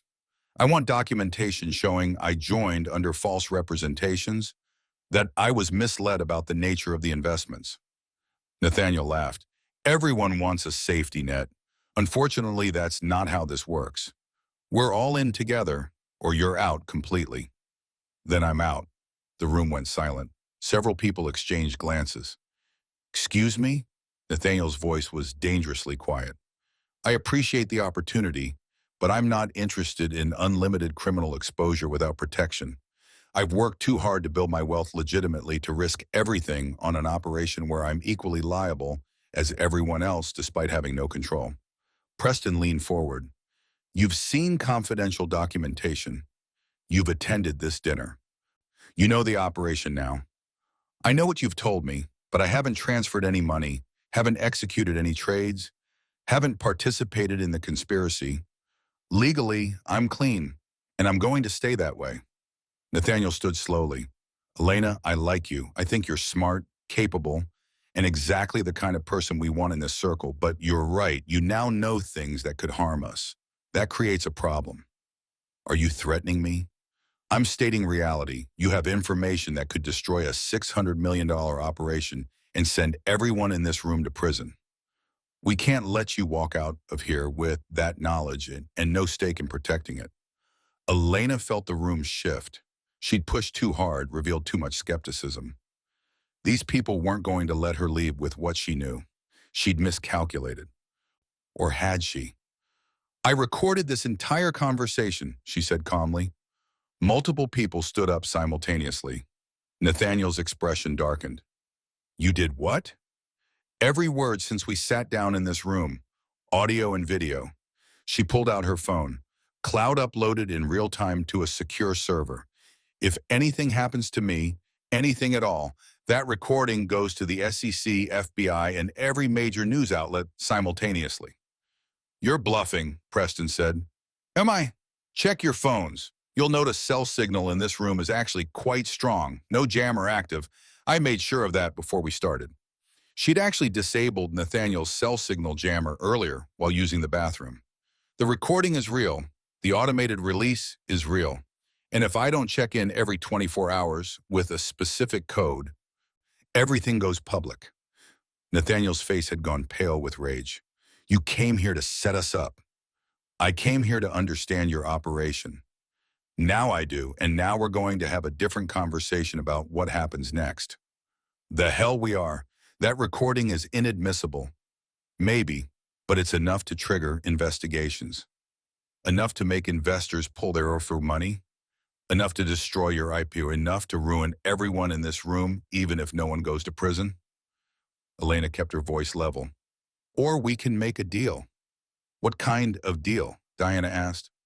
I want in, not as an investor, as a partner. I want 20% equity in Harrington Capital Management and a seat on your board of directors. In exchange, the recording disappears.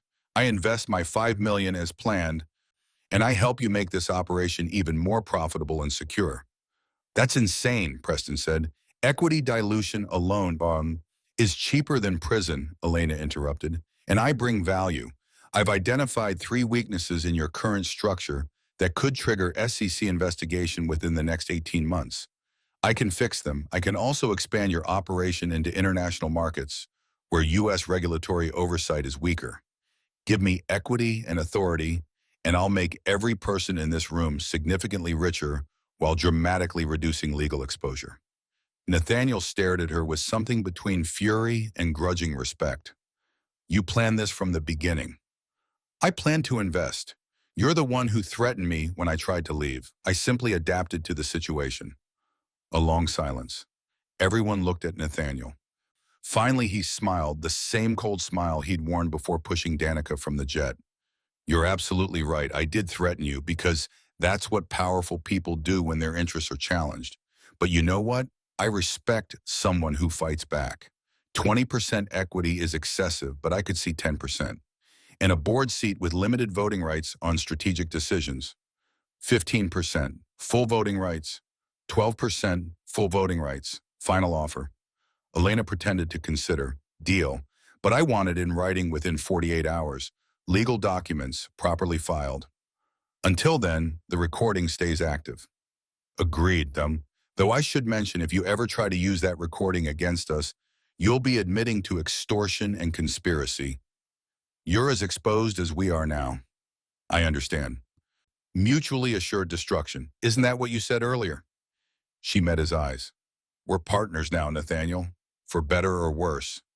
For better or worse, he echoed, raising his glass, to the Platinum Circle, and to our newest board member. The others raised their glasses, though several looked deeply unhappy about the development. Elena drank, maintaining her composed expression. But internally, she was smiling, because she hadn't just gained access to the operation. She'd gained authority to change it. And over the next year, she would carefully, methodically, deliberately make changes that would seem brilliant in the short term, but would create a perfect storm of legal vulnerability in the long term. She would push them into bigger risks, more aggressive trades, more obvious patterns. She would help them make so much money that they'd become addicted to the strategy, unable to pull back even when warning signs appeared. And when the time came, when she'd gathered every piece of evidence she needed, when she'd positioned herself to walk away clean while they all went down, then she would pull the trigger. But not yet. Tonight, she'd simply become part of the empire built on blood. Tomorrow, she'd start planning how to burn it all down. 6 months later, Elena had kept her word. She'd invested $5 million, taken her board seat, and made Harrington Capital Management significantly more profitable. Under her guidance, they'd expanded into European markets, developed new trading algorithms that exploited timing differences between exchanges, and recruited 3 more Platinum Circle members who brought an additional $40 million in capital. The firm's assets under management had grown from $600 million to $900 million. The planned IPO was generating intense investor interest. Nathaniel was being featured in Forbes and the Wall Street Journal as a financial wunderkind, and every single profitable trade they'd made was meticulously documented in files that Elena controlled. She'd also made other changes, subtle ones that no one had questioned because they seemed like standard operational improvements. She'd implemented a new communication system that kept encrypted logs of all Platinum Circle discussions. For security, she'd said. Everyone agreed. She'd restructured the trading platform to include audit trails that couldn't be deleted. For compliance, she'd explained. The lawyers loved it. She'd created detailed client portfolios showing exactly which illegal strategies had benefited each investor. For personalized service, she'd claimed, the clients appreciated it. Every change made the operation more efficient and more profitable. And every change created evidence that would be absolutely devastating in court. Malcolm had been helping her organize everything into a comprehensive package: trading records, communication logs, financial transfers, client testimonies. They had enough to prosecute not just Nathaniel, but every member of the Platinum Circle. You're ready, Malcolm told her during one of their encrypted video calls. You have everything you need to take them down. Not yet, Elena said. The IPO is in 3 months. I want to wait until after it's successful. Maximum damage. Why wait? Every day they operate, more people get hurt. I understand that. But if I expose them now, some will escape. Money will disappear into offshore accounts. Lawyers will create alternative narratives. I need them so successful, so confident, so exposed that when it all collapses, there's nowhere to run. And what about you? You're part of this now. You've profited from their schemes. I have $12 million from my Platinum Circle returns. Every penny will go to restitution for their victims once this is over. I'll walk away with exactly what I came in with. $4 million earned legitimately before I joined them. The SEC might not see it that way. Then I'll deal with that when it comes. But Nathaniel Harrington is going to prison. That's non-negotiable. What Elena didn't tell Malcolm was that she'd also been building a separate case, one focused specifically on Nathaniel. While gathering evidence of the Platinum Circle's fraud, she'd also been investigating Nathaniel's personal finances. And she'd found something interesting. The insurance money from Danica's death, $2 million, had been used to cover trading losses in Nathaniel's personal account, losses that predated Danica's death by 3 months, which meant Nathaniel had been planning to kill her before he even knew she was pregnant. The pregnancy had just accelerated his timeline. He'd been in financial trouble, needed cash fast, and his wife's death had provided it. Elena had also discovered that Nathaniel had taken out additional life insurance on Danica beyond what she'd known about. $5 million total, not $2. $3 million had gone into an offshore account in the Cayman Islands. And the trust fund that had been complicated by Danica's pregnancy, that was partially a lie. The trust would have released regardless, but Nathaniel's share would have been reduced by 20% if he had a child. Not eliminated, just reduced. He'd killed Danica and hoped for 20% of $15 million. For $3 million, he'd pushed his pregnant wife from a plane. The rage Elena had been controlling for 4 years threatened to surface, but she pushed it down. Rage was useless. Evidence was power, and she had plenty of both now. 2 months later, the Harrington Capital Management IPO was a massive success. The stock opened at $48 per share and climbed to $62 within the first day of trading. Nathaniel's personal net worth jumped to $180 million overnight. There were celebrations, press interviews, victory dinners. Elena attended them all, smiling, congratulating, playing the loyal partner who'd helped build the success. And in her secure apartment, she finalized the documentation package. 750 pages of evidence, thousands of hours of recorded conversations, forensic accounting that traced every illegal trade, testimony from trading platforms showing pattern manipulation, everything needed to prosecute the entire Platinum Circle, plus a separate file, 120 pages focused exclusively on Nathaniel Harrington, evidence of insurance fraud, documentation of premeditated murder, flight logs showing the jet door had been manually unsealed, weather reports proving there was no turbulence that day, communications between Nathaniel and the pilot, who'd been paid $50,000 to report mechanical failure instead of what he'd actually witnessed. The pilot had kept copies of everything, and for $200,000, he'd given them all to Elena. Everything was ready. Almost. There was one final piece she needed, a confrontation. Not for the evidence, she had plenty, but for herself. She needed Nathaniel to know who she really was. Needed him to understand that the woman he'd tried to erase had become his destroyer. Needed him to feel, for just a moment, the terror Danica had felt as she fell through empty sky. Then, and only then, would she be ready to finish this. Chapter 7, 3 weeks after the IPO. The annual Harrington Foundation Gala was the social event of the season. 500 guests, a venue at the Metropolitan Museum of Art, and a guest list that read like a directory of American power. Senators, CEOs, celebrities, and old money families all gathered to celebrate philanthropy while networking for profit. Elena arrived alone, wearing a deep emerald gown that cost more than Danica's entire wedding had. She'd chosen it deliberately. Danica had once mentioned that emerald green was her favorite color, that she dreamed of wearing it to events like this. Nathaniel stood near the entrance with Veronica, greeting guests. They made a striking couple, his dark suit tailored perfectly, her champagne-colored gown glittering with crystals. The society pages would call them a power couple for the new generation. Elena watched them for a moment before approaching. Nathaniel, Veronica, wonderful event. Elena. Nathaniel's smile was genuine now. She'd made him wealthy after all. I'm so glad you came. Have you met Veronica's father, Senator Ashford? Not yet. Nathaniel gestured to a distinguished man nearby. Senator, this is Elena Rosario, our newest board member, and the brilliant mind behind our European expansion. Senator Ashford extended his hand. Ms. Rosario, I've heard impressive things. Nathaniel says you have a gift for seeing opportunities others miss. I have a gift for patience, Senator. Most opportunities reveal themselves to those willing to wait and watch. Spoken like someone who understands power. The senator studied her with politician's eyes, measuring, calculating value. Are you enjoying the evening? Very much, though I have to admit, galas like this always feel somewhat performative. Everyone here has an agenda beneath the small talk. The senator laughed. You're refreshingly honest. Most people pretend otherwise. Pretending seems inefficient. I like her, the senator told Nathaniel. Smart, direct, and not afraid to say what she thinks. Rare qualities. They chatted for a few more minutes before Elena excused herself to circulate. She needed to be visible tonight, needed witnesses to see her playing the role of successful businesswoman and loyal partner.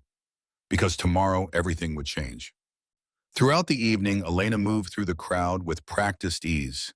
She'd spent 4 years studying these people, how they talked, how they thought, what they valued.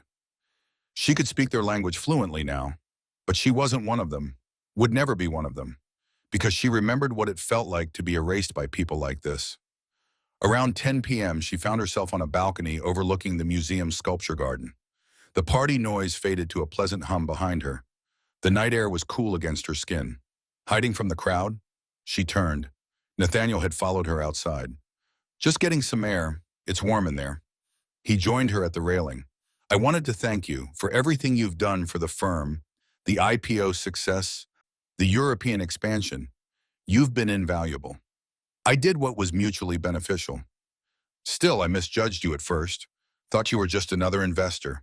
But you're much more than that. You think strategically. You understand that success requires making difficult choices. Elena kept her expression neutral. What kind of difficult choices? The kind most people aren't willing to make. Prioritizing winning over being liked. Taking risks others consider too dangerous. Doing what's necessary even when it's uncomfortable. You mean like pushing someone out of an airplane? The words hung in the air for 3 full seconds.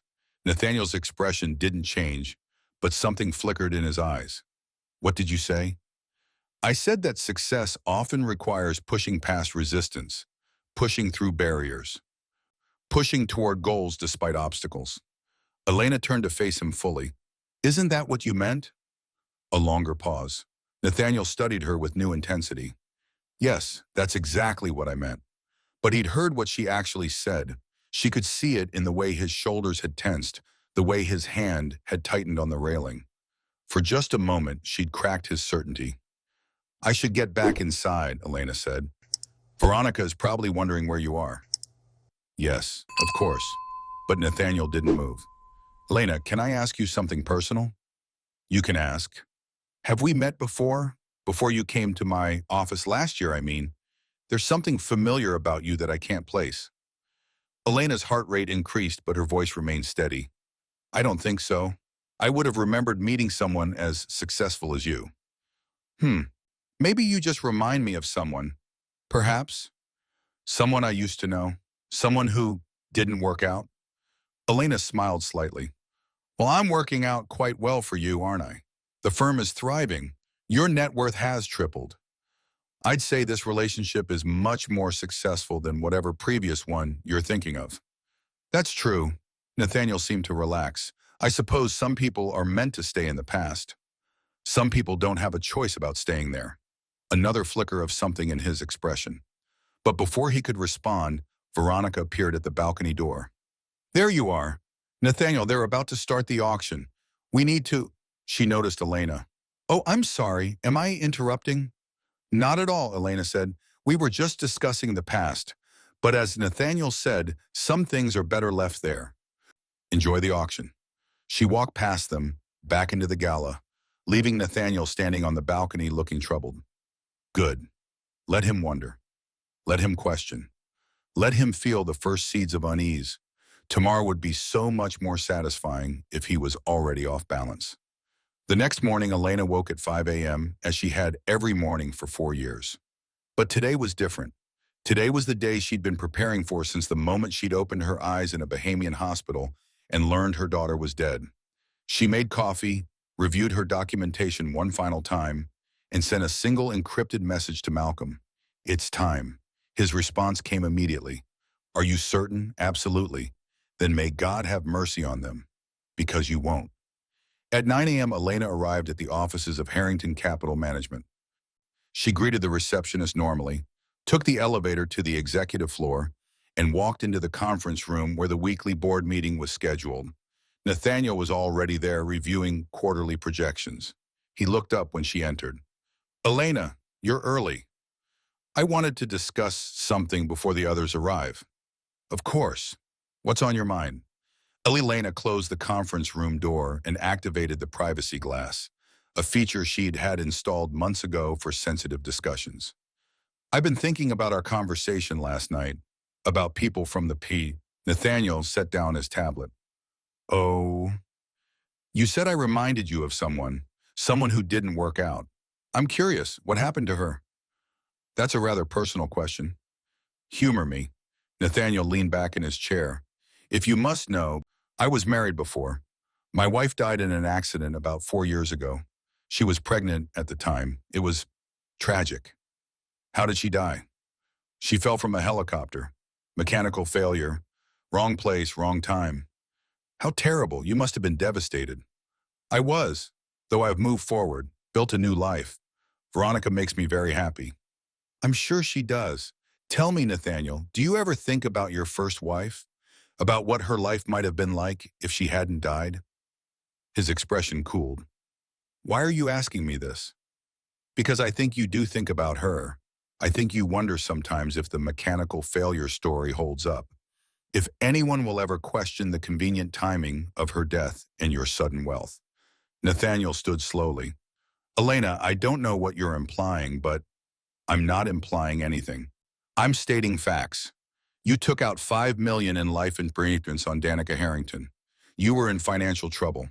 She died, you collected the money, and you secured a $15 million trust fund that her pregnancy would have reduced.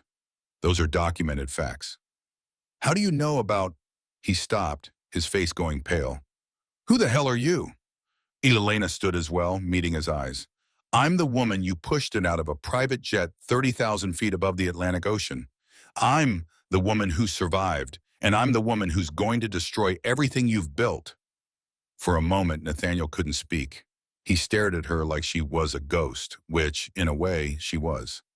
That's impossible. Danica is dead. I saw the death certificate. The hospital confirmed that a woman named Simmons died from her injuries. But I didn't die, Nathaniel. I survived the fall, lost our daughter, and spent the last 4 years becoming someone you'd never recognize. Someone strong enough, smart enough, and rich enough to make you pay for what you did. Nathaniel's initial shock was transforming into something else. Calculation. You're lying. This is some kind of... Is it? Elena pulled out her phone and brought up a photo, Danica and Nathaniel's wedding photo. Notice anything familiar? The eyes, the bone structure. I've changed my hair, lost weight, learned to carry myself differently, but the foundation is the same. You just never look closely because you never really saw Danica in the first place. She was just a pretty accessory to you. Nathaniel's hand moved toward his phone. I wouldn't, Elena said. Security cameras in this room have been recording this entire conversation. And the emergency contact you're thinking of calling, your lawyer, he's currently being served with a federal subpoena, as is every member of the Platinum Circle, as is your pilot friend who lied about mechanical failure 4 years ago. You can't prove any of this. I can prove all of it. 750 pages of documentation showing systematic fraud, market manipulation, and insider trading. Plus communications between you and your pilot discussing how much you paid him to falsify his report. Plus insurance documents showing you as the beneficiary on policies Danica never knew about. Plus flight data proving there was no mechanical failure and no turbulence that day. Elena set her phone on the table, playing an audio file. Nathaniel's voice filled the room. You're not going to rob him. You're going to carefully, quietly extract what you need to survive. Wait, wrong file. She switched to another recording. This time it was Nathaniel's voice from 4 years ago. The pregnancy is inconvenient. My family's trust has clauses, complicated clauses about heirs and bloodlines. You were supposed to be temporary. Your death unlocks everything. Clean, simple, no custody battles, no divorce, no scandal, just a tragic accident over international waters. The pilot's voice. And my 50,000? Nathaniel, will be in your account within 24 hours. You remember the story? Unexpected turbulence. She was moving around the cabin. The door had a mechanical issue. She fell. Tragic accident. You tried to save her but couldn't. Pilot, what if they find the body?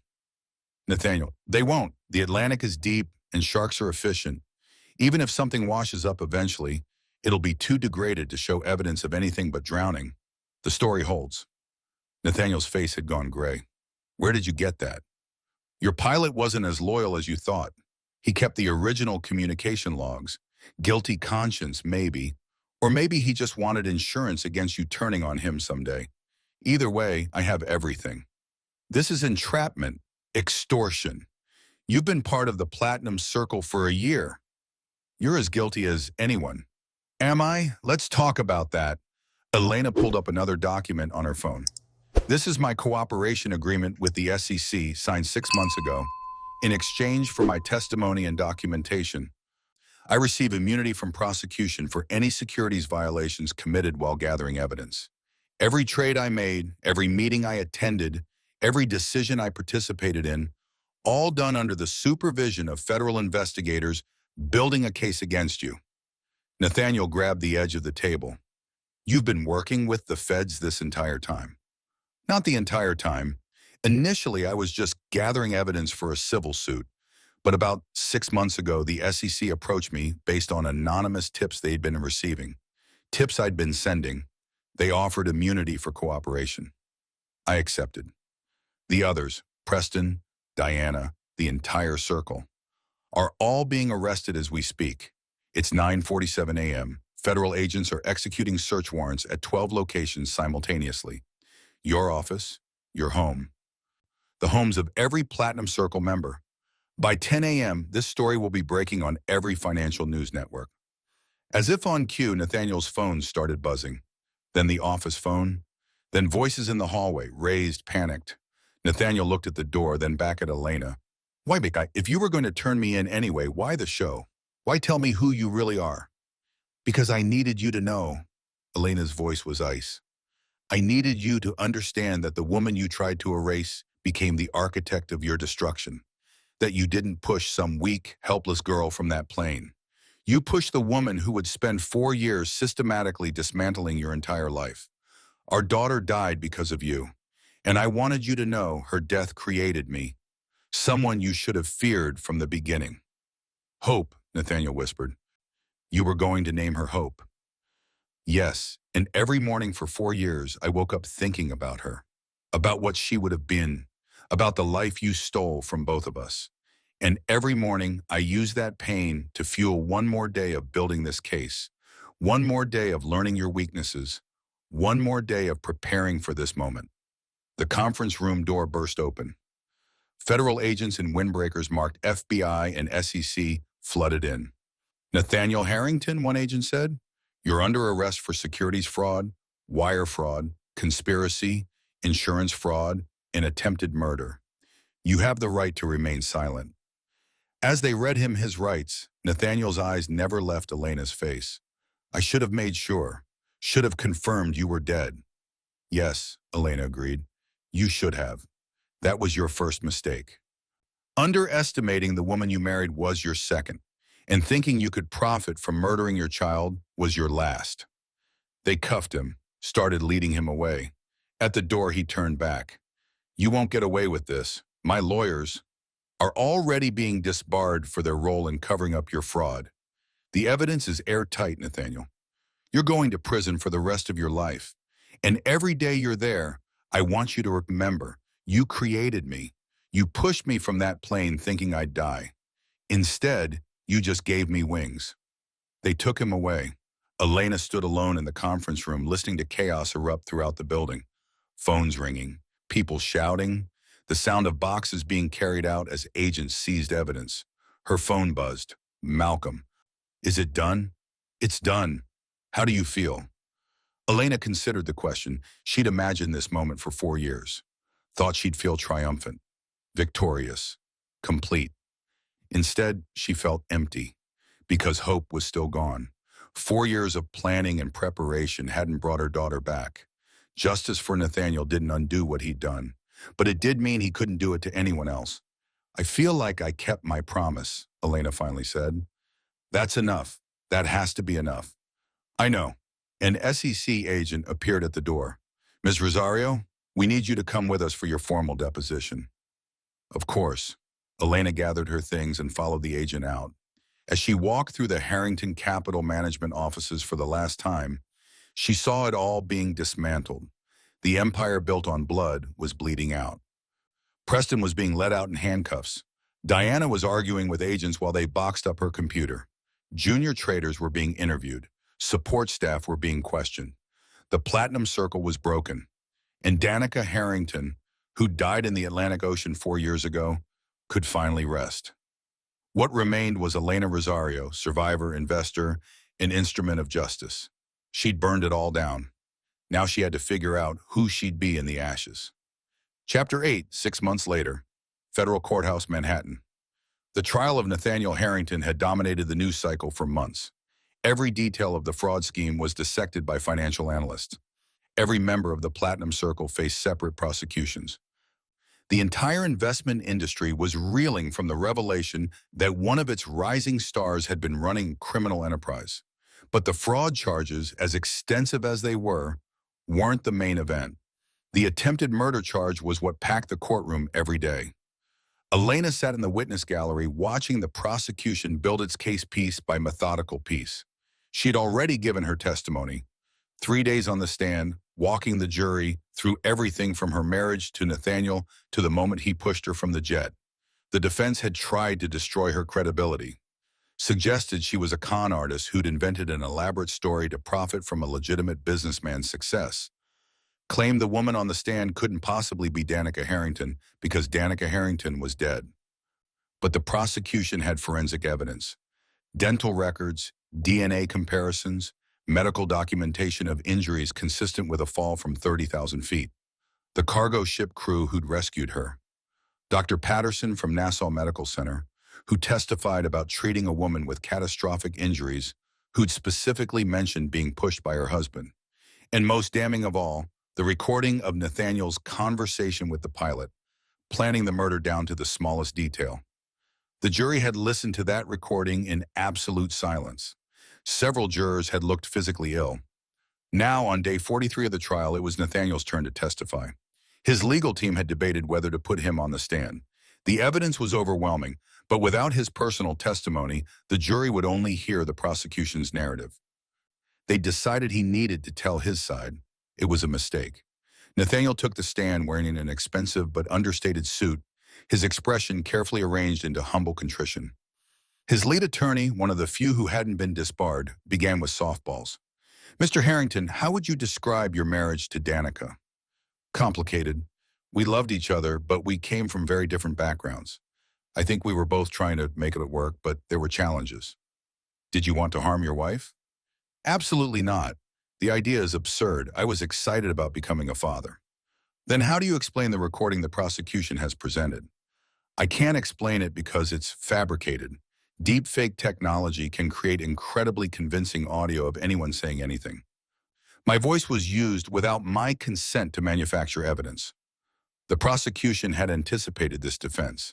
They had voice pattern analysis from 3 independent experts confirming authenticity. But Nathaniel was playing to the jury, trying to plant doubt. And the life insurance policies? Standard financial planning for a married couple. My financial advisor recommended appropriate coverage. $5 million seems excessive. We were starting a family. I wanted to ensure Danica would be provided for if anything happened to me. I took out an equal policy on myself. That was actually true. Nathaniel had taken out a matching policy, but he'd canceled it 3 months after Danica's death. The direct examination continued for 2 hours. Nathaniel played his role perfectly. The wronged businessman, the grieving widower who'd moved forward with his life only to be accused of horrific crimes by a woman claiming to be his dead wife. Then the prosecution's turn came. Assistant U.S. Attorney Jennifer Morrison had been practicing law for 20 years. She'd prosecuted mob bosses, corrupt politicians, and white-collar criminals. She approached the stand with the confidence of someone who knew exactly where to strike. "Mr. Harrington, you testified that you loved your wife. Is that correct?" "Yes." "Yet you began an affair with your secretary, Amanda Williams, approximately 8 months before Danica's death. Correct?" "That was a mistake. I was under tremendous pressure at work." "Please answer yes or no. You had an affair with Ms. Williams?" "Yes." "And you told Ms. Williams that your marriage was a phase you were growing out of, didn't you?" "I don't recall saying that. We have text messages. Would you like me to refresh your memory?" Nathaniel shifted in his seat. "I may have said something to that effect in a moment of frustration." "You also told Ms. Williams that Danica didn't understand your world and that you'd made a mistake marrying outside your class. Correct?" "That's taken out of context."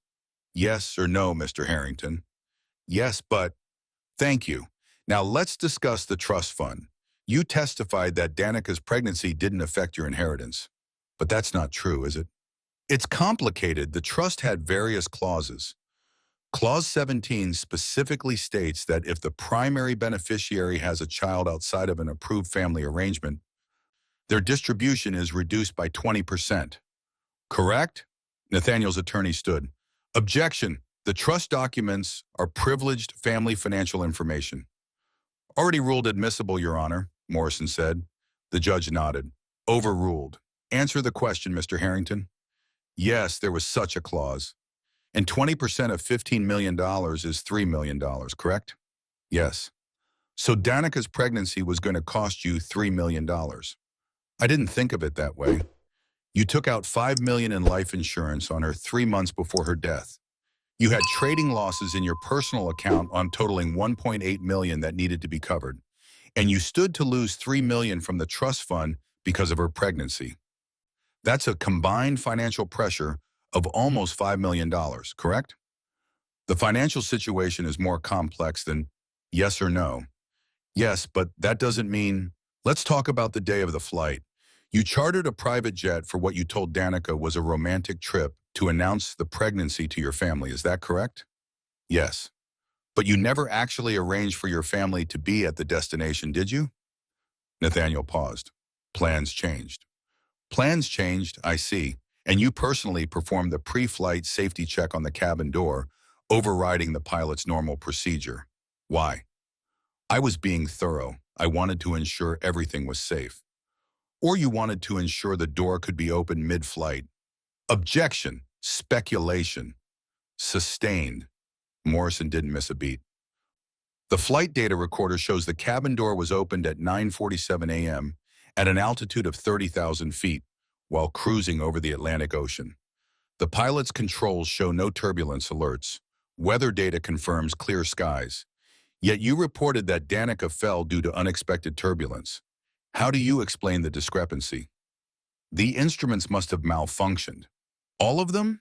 The flight recorder, the weather instruments, the altitude sensors, and the pilot's turbulence detection system all malfunctioned simultaneously? It's possible. Mr. Harrington, isn't it true that you deliberately opened that door? That you waited until you were over international waters where jurisdiction would be unclear? That you pushed your pregnant wife out of the aircraft because she was worth more to you dead than alive? No, that's insane. Said, let's listen to the recording again. Morrison played the audio. Nathaniel's voice filled the courtroom. The pregnancy is inconvenient. Your death unlocks everything. Clean, simple. Just a tragic accident over international waters. That's not me. We have voice analysis from 3 independent experts confirming it's your voice. We have the pilot's testimony that you paid him $50,000 to lie. We have Danica's testimony describing exactly what you said before you pushed her. We have the financial motive, the means, and the opportunity.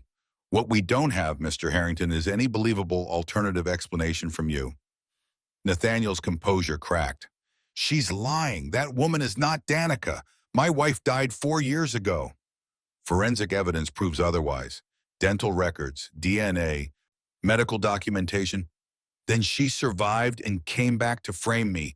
This is extortion. She infiltrated my company, recorded private conversations, entrapped me into illegal trades. You're saying you were forced to commit securities fraud?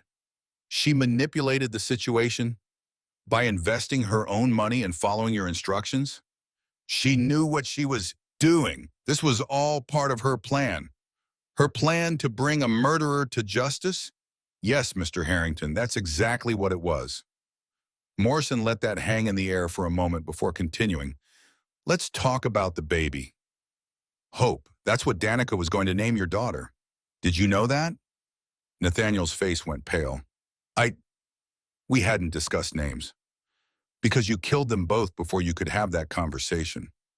Danica was 12 weeks pregnant. The impact from the fall, the hypothermia, the trauma, all caused by your actions, resulted in the death of your child, your daughter Hope, who never got a chance to exist because you valued money more than human life. I didn't mean for the baby to die. The courtroom erupted. Journalists scrambled to write down the quote. Jury members visibly reacted. Nathaniel's attorney looked like he wanted to disappear because Nathaniel had just admitted it. Not that he pushed Danica, but that he hadn't meant for the baby to die, implying that he had meant for Danica to die. Morrison pressed the advantage. You didn't mean for the baby to die, but you did mean for Danica to die. Is that what you're saying? No, I didn't mean, that's not what I... Mr. Harrington, did you or did you not push your wife out of a private jet? She jumped. She was unstable, having pregnancy mood swings. The same woman who built a successful career, who earned a business degree while working full-time, who survived a fall from 30,000 feet through sheer determination. That woman was unstable. She must have been planning this from the beginning, planning to be thrown from a plane, planning to lose her child, planning to spend 4 years rebuilding her life just to expose your crimes. That's your defense? Nathaniel had no answer. Morrison returned to her table. No further questions, Your Honor. The defense tried to rehabilitate their client during redirect, but the damage was done. Nathaniel had imploded on the stand. After court adjourned for the day, Elena waited outside the courthouse. It had been cathartic, watching Nathaniel's facade crumble, but it still didn't feel like enough. Malcolm appeared beside her arm. Hell of a day. He admitted it. Practically, the jury's going to convict. Morrison says they'll deliberate for maybe 2 days, just to seem thorough. But this is done. Elena nodded slowly. How are you feeling? Empty, validated, angry that it took 4 years and a federal trial for people to believe me. Grateful it's almost over. Sad that Hope will never know justice was done in her name. She looked at Malcolm. I feel everything and nothing at the same time. That's normal. Trauma doesn't disappear just because the perpetrator is punished. I know, I've been in therapy for 3 years. Good, you'll need that going forward. They stood in silence for a moment, watching reporters swarm around Nathaniel's legal team as they exited the courthouse. What will you do after the verdict? Malcolm asked. I don't know yet. I have enough money to do whatever I want, but I don't know what I want. You could help others, women in situations like yours, the foundation you mentioned in your testimony, the Harrington Rebirth Foundation. You could actually build it. Elena had mentioned the idea during her testimony, describing it as what Hope's legacy should have been. The judge had actually paused the proceedings to acknowledge how meaningful that would be. Maybe, Elena said, I need to figure out who I am first. I've been Danica, then Elena pretending to be someone else, then Elena actually being someone else. I don't know who I'm supposed to be now that I'm not focused on destroying Nathaniel. You're whoever you choose to be. That's the gift of surviving. You get to define yourself. 2 days later, the jury returned with their verdict. Guilty on all counts. Nathaniel showed no reaction as the forewoman read the verdict. But when the judge scheduled sentencing for 4 weeks later, Elena saw his hands shake slightly as the marshals led him away. At sentencing, the judge was thorough and merciless. Mr. Harrington, you committed crimes of extraordinary callousness.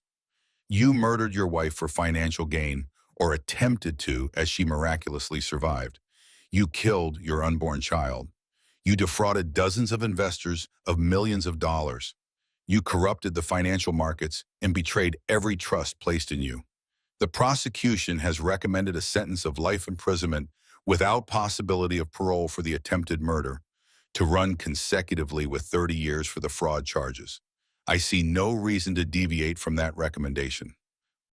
You will spend the rest of your life in federal prison. You will never profit from your crimes. Every asset you acquired through fraud or insurance proceeds has been forfeited for victim restitution. Your name, which once carried weight in financial circles, will now serve only as a cautionary tale. And every day of your imprisonment, I want you to remember the woman you tried to erase and the child you killed. They are your legacy now. The gavel fell. Nathaniel Harrington was taken away.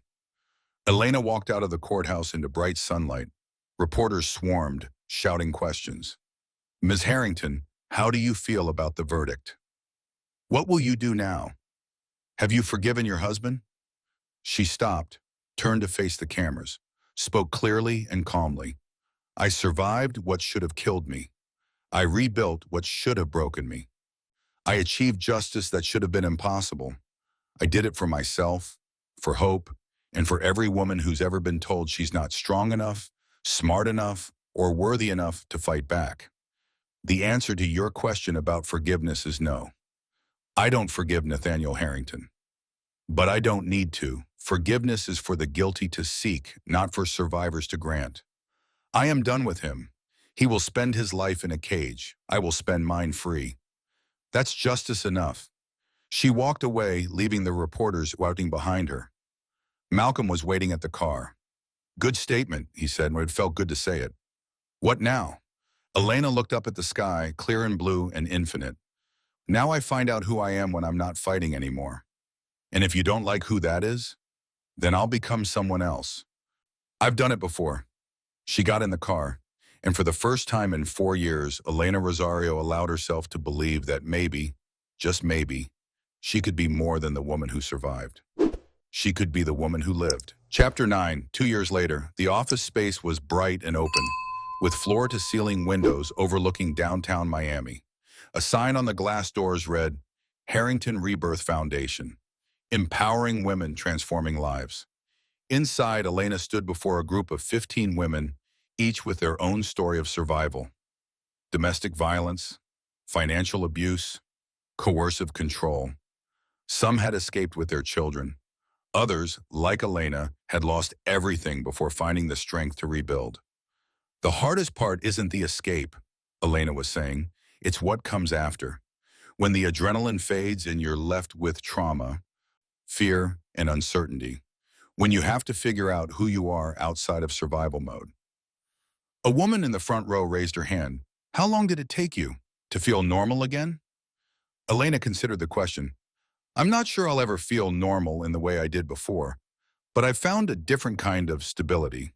It took about a year after Nathaniel's conviction before I could sleep through the night without nightmares. 2 years before I could go a full day without thinking about what he did. I still have moments where I look over my shoulder, expecting danger that isn't there. Does it get easier? Yes, not because the past changes, but because you get stronger. You build new neural pathways. You create new definitions of safety and success. You become someone who carries trauma, but isn't defined by it. After the session ended, Elena reviewed case files in her office. The foundation had grown faster than she'd anticipated. What started as a small operation helping a handful of women had expanded to 3 locations across Florida, with plans for national expansion. They offered legal assistance for women escaping abusive marriages, financial planning to help them rebuild credit and savings, job training and placement services, therapy and support groups, housing assistance. Everything Danica had needed 4 years ago and had to find piecemeal. Elena's phone rang, her assistant. There's someone here to see you. She doesn't have an appointment, but she says it's urgent. Her name is Amanda Williams. Elena's breath caught. Amanda. Nathaniel's former secretary and brief affair partner. Send her in. Amanda had aged more than 2 years warranted. There were lines around her eyes that spoke of stress and sleepless nights. She wore simple clothes, no designer labels like she'd once favored. Thank you for seeing me, Amanda said, standing awkwardly in the doorway. Come in. Sit. Amanda perched on the edge of the visitor chair like she might bolt at any moment. I wasn't sure you'd agree to meet with me, after everything. You weren't the one who pushed me out of a plane. No, but I was part of why he wanted you gone. The affair was a symptom, not the cause. Nathaniel would have found another excuse, another woman. His problem was greed, not infidelity. Amanda nodded slowly. I testified at his trial. About the affair, about things he'd said about you. The prosecution said my testimony helped establish motive. It did. I wanted to apologize, not just for the affair, but for believing him when he said you fell accidentally. For going along with his story, for being so stupid and selfish that I celebrated your death because it meant he was free. Elena studied the woman before her. Amanda looked genuinely remorseful, but Elena had learned to be skeptical of easy redemption. Why are you here, Amanda? I saw your foundation in the news, read about the work you're doing, and I realized I was almost one of the women you help. Nathaniel was controlling, manipulative. He made me think the affair was my idea, that I was special. But really, I was just useful. When you died, he paid me off and discarded me. If I'd continued with him, if I'd become more inconvenient. She trailed off. You think he would have killed you too? I know he would have. I saw how he operated, how he eliminated problems. I was just another problem waiting to be solved. So you came here too? To volunteer, if you'll have me. I have an MBA. I worked in finance before I became Nathaniel's secretary. That's actually how we met. I know how corporate fraud operates. I know how abusive men think. And I want to help other women avoid becoming what I almost became. Elena was quiet for a long moment. Forgiveness wasn't something she granted easily. But the foundation needed people who understood the systems that trapped women. And Amanda, for all her poor choices, had ultimately testified truthfully when it mattered. We have a volunteer coordinator. I'll have her reach out to you about opportunities. But Amanda, if you're doing this to assuage guilt, don't bother. The women we serve deserve better than someone who's here for self-redemption. I understand, and I'm not looking for forgiveness. I just want to make sure what happened to you, what almost happened to me, doesn't happen to someone else. After Amanda left, Elena sat at her desk processing the encounter. Nathaniel's entire world had collapsed. His assets had been liquidated for victim restitution, including $47 million distributed to defrauded investors. His family had publicly disowned him. Veronica had broken off the engagement immediately after his arrest. The Platinum Circle members had all been convicted. Preston got 15 years. Diana got 12. The others received sentences ranging from 8 to 20 years. Their careers were destroyed, their reputations ruined. And Nathaniel himself was serving his life sentence at a maximum security federal prison in Pennsylvania. No parole, no early release, no escape. Elena occasionally received updates from the prosecutor's office. Nathaniel had been transferred to protective custody after other inmates discovered he'd murdered his pregnant wife. Even among criminals, that was considered beyond redemption. He would spend the next 40 or 50 years in a cell, etching into irrelevance, forgotten by everyone except those he'd harmed. It should have felt more satisfying, but mostly Elena just felt tired. Her phone rang again. Malcolm, turn on CNBC, he said. Elena grabbed the remote. The business news channel was running a segment on Harrington Capital Management, or rather, its spectacular collapse and the fallout continuing years later. Today marks the 2-year anniversary of one of the largest financial fraud cases in American history, the anchor was saying. Nathaniel Harrington, once heralded as a financial genius, is now serving life in prison for attempted murder and securities fraud. But perhaps more remarkable is the story of his victim, Danica Harrington, who survived a fall from 30,000 feet and spent 4 years methodically building the case that brought him down. They cut to footage of Elena from a speech she'd given last month at a women's empowerment conference. The question I get asked most often is whether I forgive Nathaniel Harrington, her recorded voice said. My answer is always the same. That's the wrong question. The question isn't whether I forgive him. It's whether I've reclaimed the life he tried to take. And the answer to that question is yes. Every day I wake up and choose to build rather than destroy, to help rather than harm, to lift up rather than push down. That's not forgiveness. That's transcendence. Right, Table. The studio anchor returned. Danica Harrington's foundation has helped over 200 women escape abusive relationships and rebuild their lives. She's turned her tragedy into a transformative force for good. And according to sources close to her, she's currently working with federal legislators on a bill that would close loopholes allowing life insurance fraud in domestic violence cases. Malcolm came back on the line. You're becoming famous. I'm becoming visible. There's a difference. Same result. You're inspiring people. I'm just doing what needs to be done. That's literally what inspiring means. Elena smiled despite herself. How are you? How's the boat? The boat is good. I'm thinking of writing a book. How to disappear and rebuild your life. Think there's a market? Massive market, but only if you promise not to reveal any client secrets. Of course not. I'll make everything generic and change all the names, though your story would make a hell of a chapter. Use someone else's story. I'm trying to move forward, not relive it. They chatted for a few more minutes before Elena ended the call. She had a board meeting in an hour to discuss the foundation's budget for next year. They were projecting to help 500 women by the end of the fiscal year. 500 women who wouldn't have to do what Elena did, who wouldn't have to spend 4 years in hiding, learning to become someone else, gathering evidence with no guarantee of success. They would have legal resources from day one, financial support, safe housing, a network of people who believe them. That's what Hope's legacy should have been. A world where women didn't have to date, literally or figuratively, to escape men who saw them as disposable. As Elena reviewed the budget spreadsheet, her assistant knocked on the door. "There's a package for you, just arrived. The courier said it was urgent." Elena took the small box. No return address, just her name written in elegant script. She opened it carefully, half expecting, she wasn't sure what. A threat? A gift from a grateful client? Inside was a single item, a small velvet box. She opened it and froze. It was her wedding ring, the ring Nathaniel had placed on her finger 5 years ago. The ring that had slipped off somewhere in the Atlantic Ocean when she hit the water. There was a note found by salvage divers operating in the area where you fell. Tracked you down through old marriage records.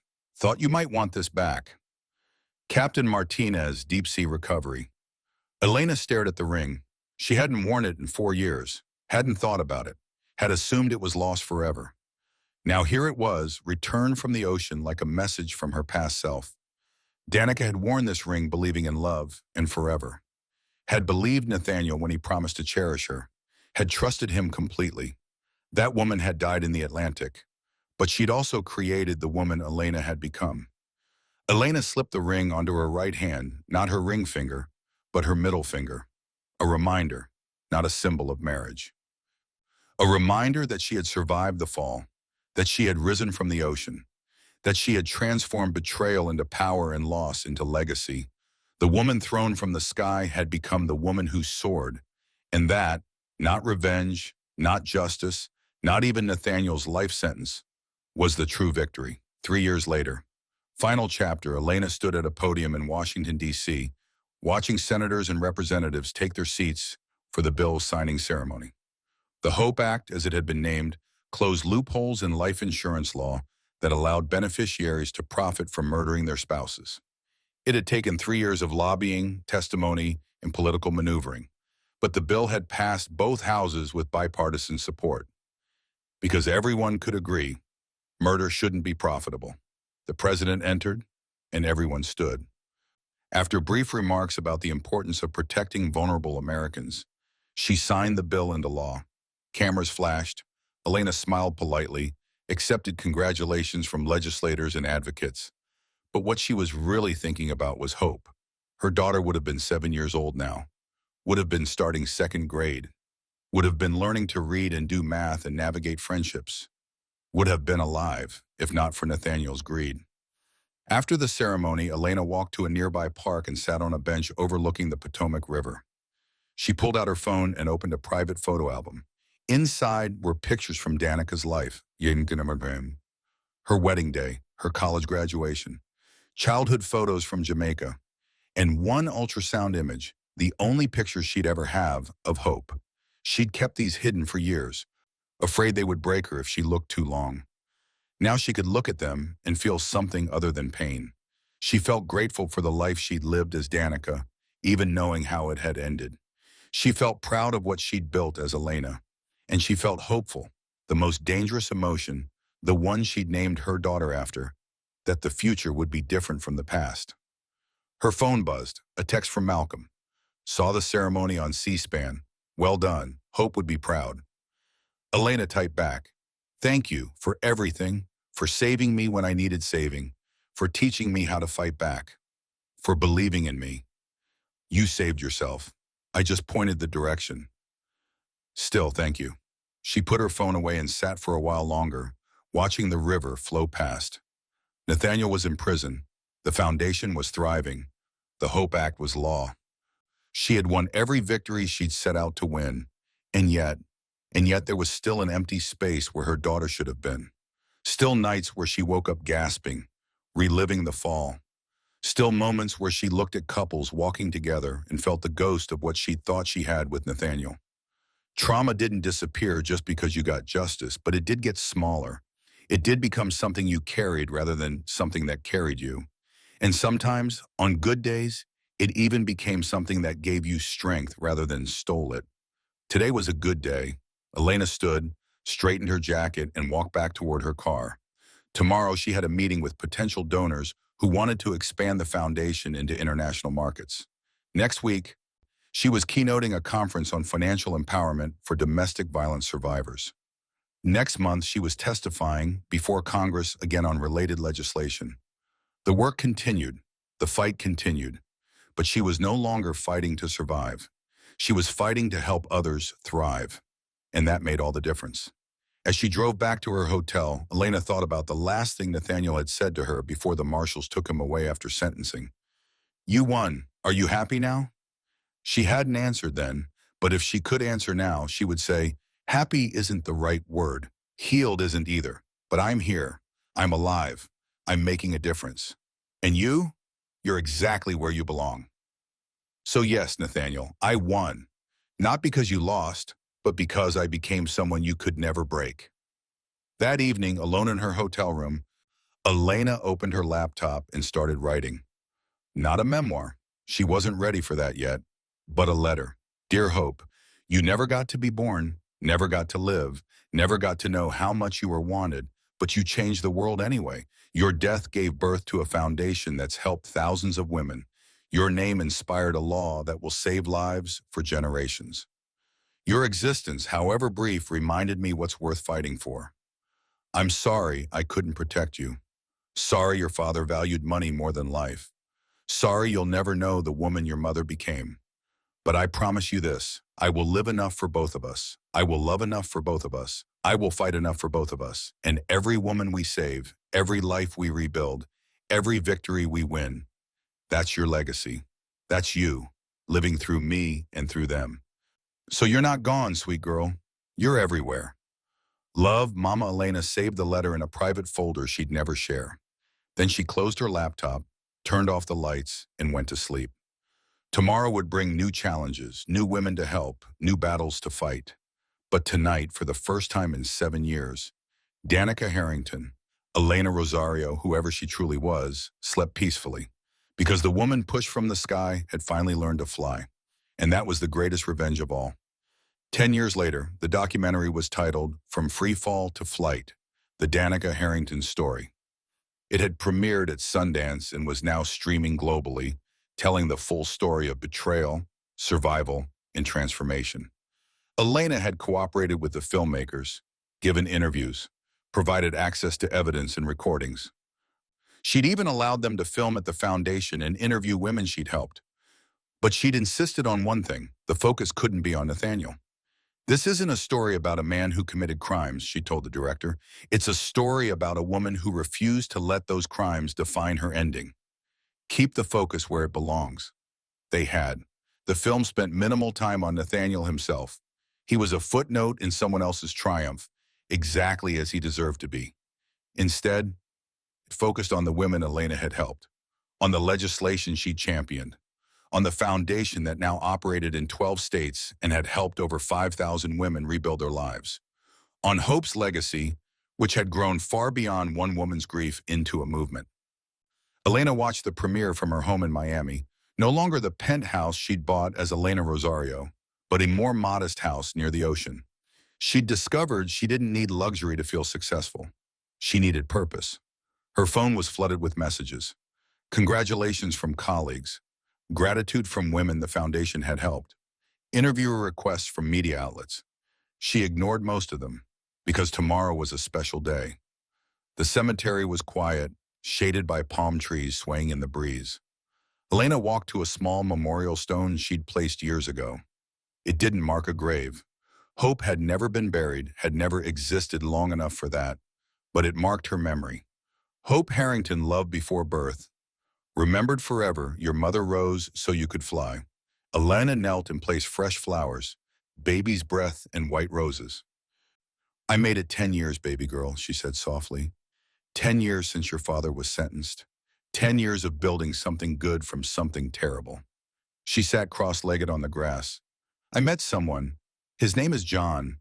He's a doctor who volunteers at the foundation, treats women who can't afford medical care. He's kind, patient, nothing like Nathaniel. I'm not sure I'm ready for that kind of trust again, but I'm trying." A breeze rustled the flowers. The foundation is going international. We're opening locations in Jamaica, where I came from, in Colombia and the Philippines, helping women everywhere who need a second chance. She traced Hope's name on the stone. I'm writing a book about survival, not tragedy, about how to rebuild when everything's been destroyed, about finding purpose in pain. Another pause. I still miss you, every single day.